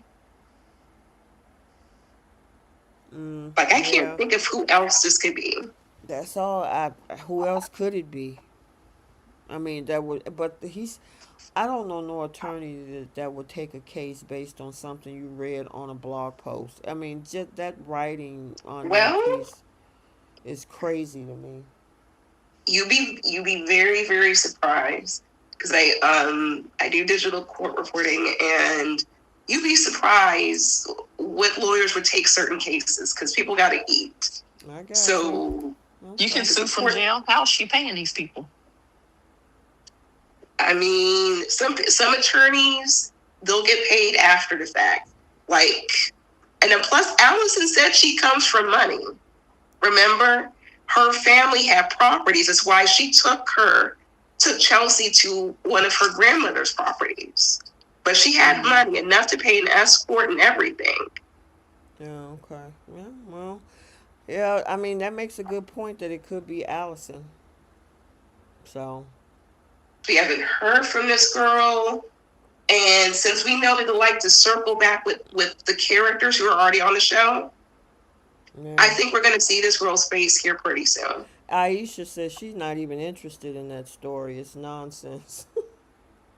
It's a bunch of nonsense, but the fact that they're bringing in all these extra people for Madison's storyline, I'm like, okay, I'm gonna give it a gander. I'm gonna take a look and see what's going on. Because at first I'm like, what is this about? Like, this is over nothing. But they're adding some spices, some flavor to it. I'm like, okay, let's see what they're gonna make with this. Yep. But 40 million? Yeah, That's crazy. that's a lot of money for it. But hey, I guess like you say, you see it all the time. It happens. So Yeah, people will take scraps, even though it don't make any sense. yeah, that's crazy. All right, what else? That's it. I think that's it. I think that's it. Yeah, I think that's it. All right, well, let's get to our final segments. Our flip the script, who's taken several seats, star of the week, pickle of the week, and the Simp Olympics and the Audacity Award. So, what we flipping? I mean, well, we got to throw Y&R. We didn't get a chance to do it on Saturday. So, what are you flipping on Y&R? Um, I would have loved for Devon to stand up for himself and say, "Hey, I have every right to feel how I'm feeling. I shouldn't have to be judged for it." And put down because I want to defend my child. Okay, okay. What you got, Keish? Hmm. Oh, you can't think of nothing. I I wish Holden would have went to see New York. They're in New York, right? Yeah. Mm-hmm. Without that girl, I agree. there's no need for her to be there. Nope, I agree. Why are you She ain't there? gonna say her name. She's like that girl. That girl, yeah, there's no reason for that. I wish somebody would rein in Nick and put him probably where Mariah is right now, cause that dude, he popping pills left and right. He popping them tomorrow too. Oh God, he not in rehab. No, he's Okay. running loose trying to do deals on the side with Phyllis and this Matt Clark thing, and yeah. I'm not surprised. They did the same thing with Nikki when she had her problem. Mm-hmm. So that would be my flip. Is somebody I know Victor last week had a conversation, the so-called spoiler of having tough love, but yeah, it ain't working. That man is mad. He want Matt Clark so bad that he will go against his father's wishes. He think trying to go back and forth with Phyllis and his dad is taking too long. So, and at the same time, he's still popping pills. Mm-mm-mm. All right. What about Bo? What you flipping? My flip would have been Ridge immediately telling Brooke, No. no. Mm-hmm. There was no need for him to ever even entertain the idea. Gotcha. My flip is Dylan telling Electra, "No, you're not going to dictate my personal life. We can be friends, but you can't tell me who I can talk to. Don't think about my love life right now, girl." And then tell me not to stay. Tell her not to stay away. To stay away, I should say, from Will. Girl, Mm-hmm. put some boundaries down with that girl. Yeah, mine would have been. I would have loved for Steffi to have just stormed over as soon as Ridge even presented the idea of her stepping down. I wanted her to storm over to Brooke's house, him go after her, and he had to make a decision right there in front of the both of them. And I think that would have been an even bigger face crack for Brooke. That's a good one, Bree. Yeah. That's a good one. All right. What you flipping on BTG? Mm. I'm gonna need for Nicole to get some lessons for Kat from Kat to clap back on people, something. Anybody, from Mona, from her mama, anybody, before she steps to anybody else. Yeah. I agree with what y'all said earlier. Those side by conversations that Ashley was having with Grayson, with Naomi, should not be at a hospital nurse's station or even in the corner when the main person that's trying to get you caught up is lurking Right. there. Like, it could be bugged at the Right. nurse's station, anything. Like, people could be posing as nurses just to keep an eye on, like, anything. Exactly. What you got? Who didn't do theirs for BTG? Was it Keish? Did you get yours in? No, not yet. Okay. Um, mine, mine would have been either Shanice's aunt telling Ted to keep her out of his mess, or Shanice telling her aunt, "You don't know the whole story. He just told you what he wanted to tell you to get you on his side, and that there's stuff that he needs to work on himself when it comes to Leslie. That Mm-hmm. it's not her Mm-hmm. being paranoid or insecure." I agree. Yeah. Okay. All right. Who's taking seats on Y&R? Michael and Phyllis actually can take some seats. Nick need to And take a seat. Nick mm-hmm. definitely need to take that. Somebody need to get that boy. Get that man. So, like, please sit him down to rehab. Well, I know, right? I'm gonna give Phyllis a seat. I'm gonna also give Lily a seat for telling Devon again how he needed to let go of his anger over what Mariah did. Gotcha. All right. Who's taking seats on Bold? Boy. Definitely Brooke and her daughter and Electra. Okay. And Hey, Electra. Electra need to take a seat. Mm-hmm. And you know And what? I'm gonna Dylan can give take a Remy a seat seat. too. Who? I said Dylan can take a seat too. She need to sit with her mom, a therapist, get her confidence back. She should know her worth. Right. I'm gonna give Remy a seat as well for trying to drag Dylan into his drama. His mess. Mm-hmm. Yep. Mm-hmm. I agree with that. All right. BTG seats. Ted. Oof. Yeah, for getting her auntie involved for no reason. Nicole's gonna get a seat. Oh, go ahead. I was gonna say Nicole can get a seat too. I'm gonna give Anastasia a seat with her elitist self, Oh yeah, absolutely. talking trash about that young girl. That's I'm gonna crazy. give Tyrell a seat because I don't like how he be talking to his parents. Right. Mm-hmm. Like, I can't talk to my girlfriend. Like, You know I should the be rules. spending. You can't have you can't Right. have nobody upstairs in your bedroom. I mean, point blank. Period. You don't pay the mortgage there. They do. Like, she's gonna go to UCLA and I don't have any time with her. You be all right, boy. Well, according to the spoilers, I think they supposed to get busy this week. So. Yeah. Mm-hmm. Okay. Well. Oh, Vanessa. She getting a seat too because wasn't that last week when she was whining and crying? Oh no, Joey. I'm giving Joey a seat because he went to Donnell and gave Donnell some of those some cufflinks to borrow for the cotillion after Vanessa told him the story about um, Doug.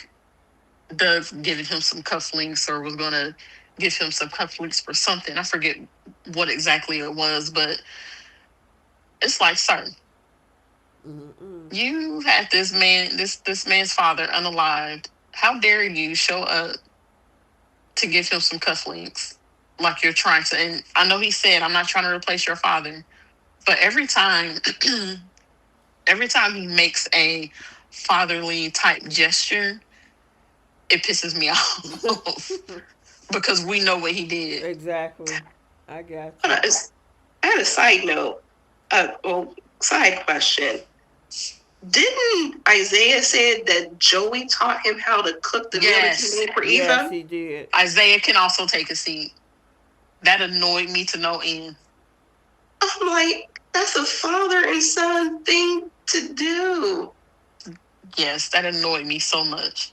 Yeah, I got questions. Cook. Are you kidding me? I got questions for his mom. I really do. Joey's way too invested in Isaiah. You showing this man how to cook? Seriously? You that invested? I take that as that was Isaiah distancing himself from his parents because Isaiah and his mom have a good relationship. So that must have been him just not wanting to be around because he was getting what he needed from Joey or whatever. Mm-hmm. But yeah, that whole dynamic pisses me off for reasons.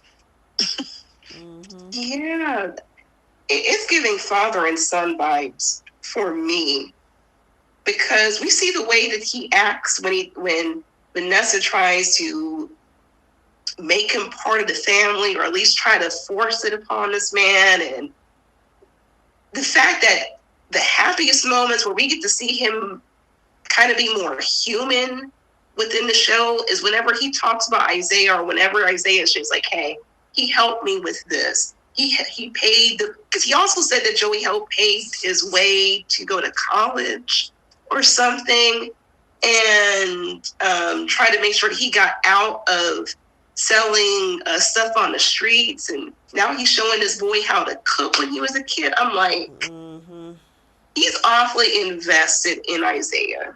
Yeah, that's gonna be interesting if that's where they're gonna go with that. Personally, I don't think that's what they're doing. I think they're just straight up making it a story of Isaiah being some lost teenager who didn't have a good relationship with his father, and Joey is the one who was his mentor and his father figure, which is why it annoys me so much. Gotcha. Mm-hmm. All right, pickle of the week. Star of the week. YNR. Roger Hogwell. Oh Lord, here we go. What did I say? You said Roger Hogwell. That it's with an H and an O and a W, right? Howarth. Howarth. Okay. Howarth. Howarth. Right, Howarth. Bear with me, y'all. Lord have mercy, Roger Hogwell. By the end of the year, I'm gonna get it together. My God. I'm gonna give it to him too, cause that guy is hilarious. Same.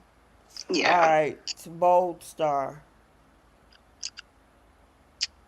I'm actually gonna give this to Jacqueline.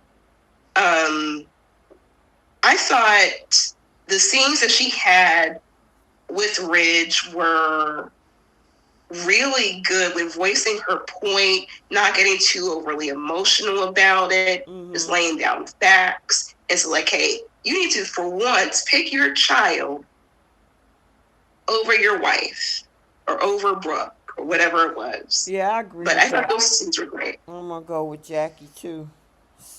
Keish. Yeah, I'll go with that one too. Okay. There wasn't really much else last week anyway. BTG. I'm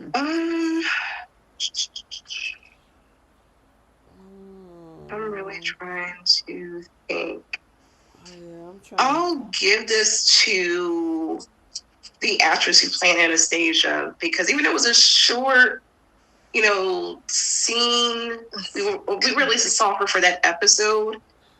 She this is why we want to see her on screen more. She bought the I think she did. Oh yeah. I loved every bit of it. I'm like, hey, Please bring her on, her family on, everything. Yeah, I'm Yeah, I'll gonna agree give it with Bree to. on this one.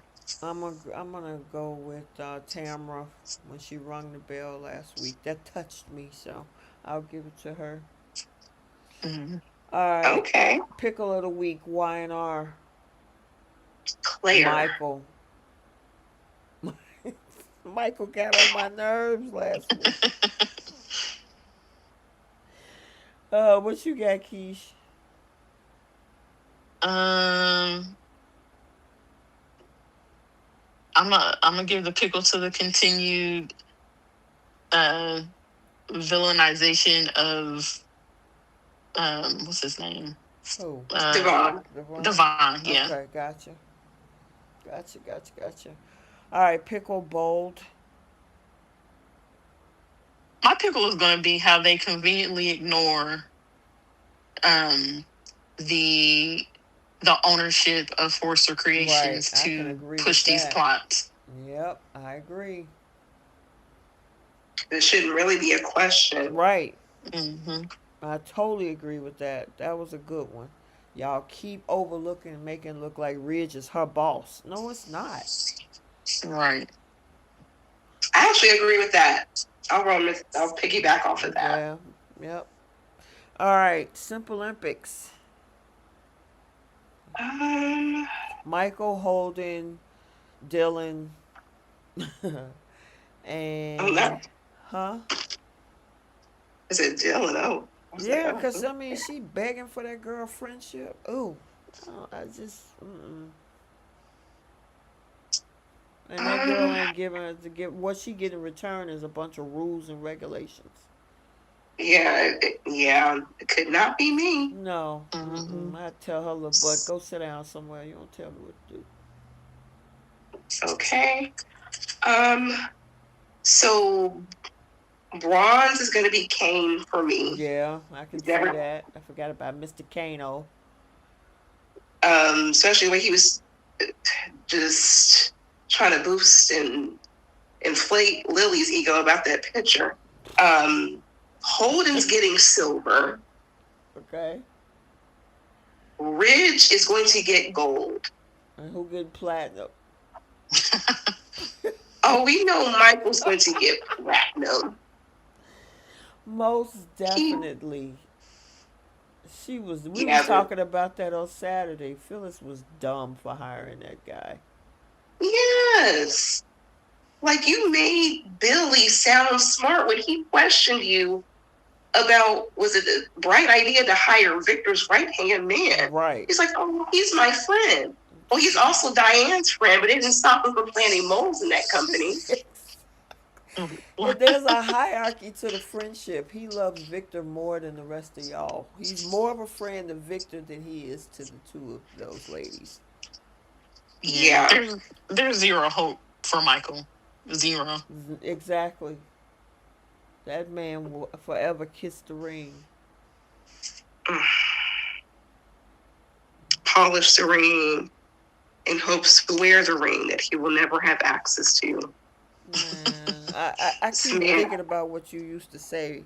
I don't know, a year or two ago when they had that birthday party for Nikki and he was sitting over there girl, jealous of the I attention. remember that scene clear as day because I rewinded it like at least like 4 times.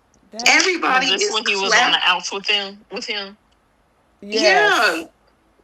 and he supposedly retired and he wanted to go travel with Lauren and everything. This is before they go off to Nice. Right. So this was part of Nikki's birthday. Victor hands Nikki a gift. Everybody is like clapping and smiling. He is the only one with a sad look on his face. And Lauren looked at him and then he started clapping. It's a slow clap. He even when he was dancing with Lauren, this man is like off over there looking at Victor.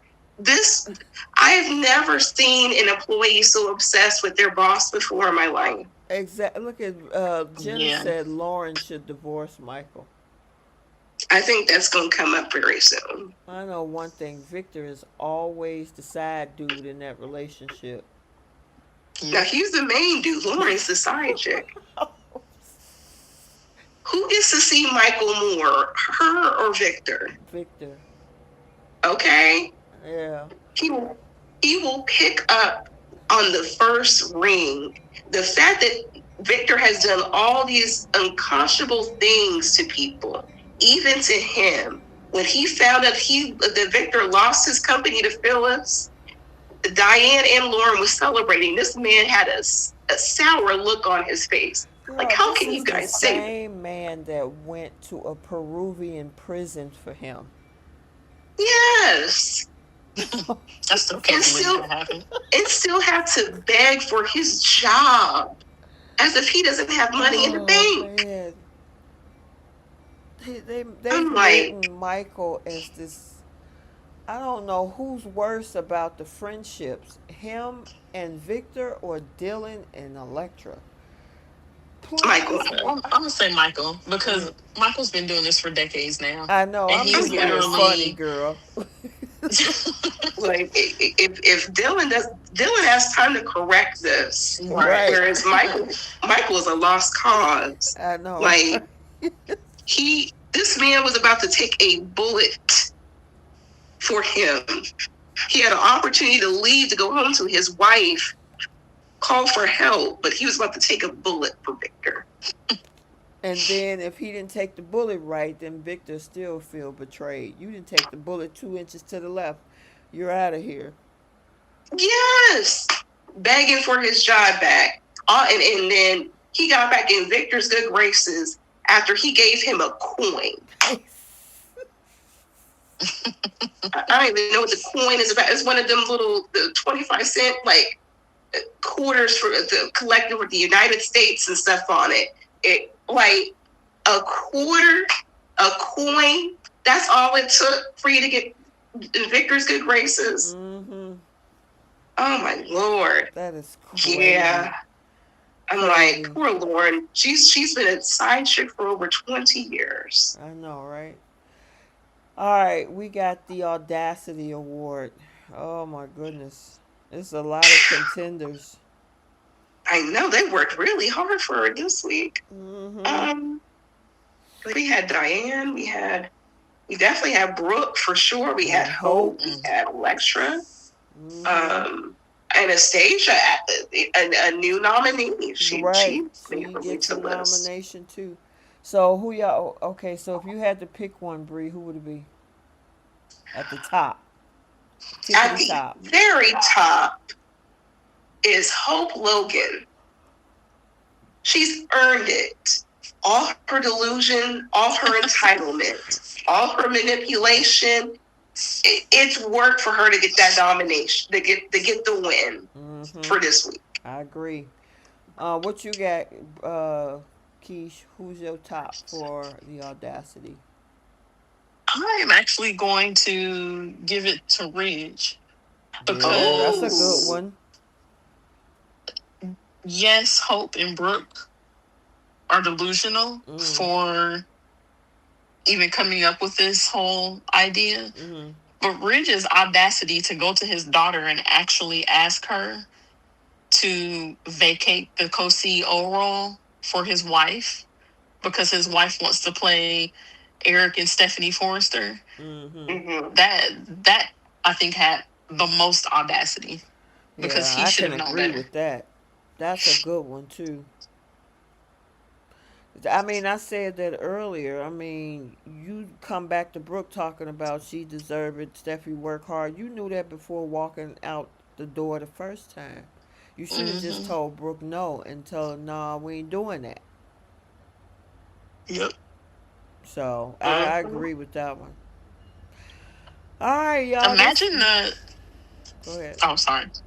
I was just gonna say, imagine the amount of insecurity Steffi has right now because she knows that at any moment when Brooke or Hope, really when Brooke feels like it, she can go stir up some trouble with Ridge and he'll just do what she says and he'll go ask Steffi every 6 months or every 3 months, every quarter, once a quarter, whatever it is, when Brooke feels like she deserves more. that he's going to run to Steffi and ask her, "Can you do this for my wife, please?" That would piss me off. Yeah, Yeah. yeah, I agree. Cause that he can pop up with that question somewhere down the road again. So yeah, I agree with that. Mm-hmm. All right, y'all. We got the second half in. We had a struggle on Saturday, but we came back for part two today, and we got it done.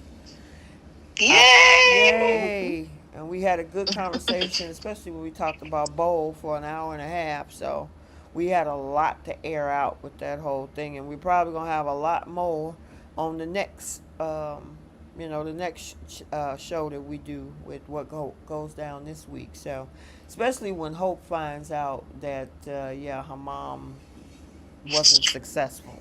So. Yeah. All right, so you guys hit the like button on the way out. Make sure you subscribe to the channel. Stay tuned for more standalone videos. Follow on all of the other social media platforms. And until next time, we will see you guys later. Have a great week. Bye, Soapies. Bye. Bye, Soapies.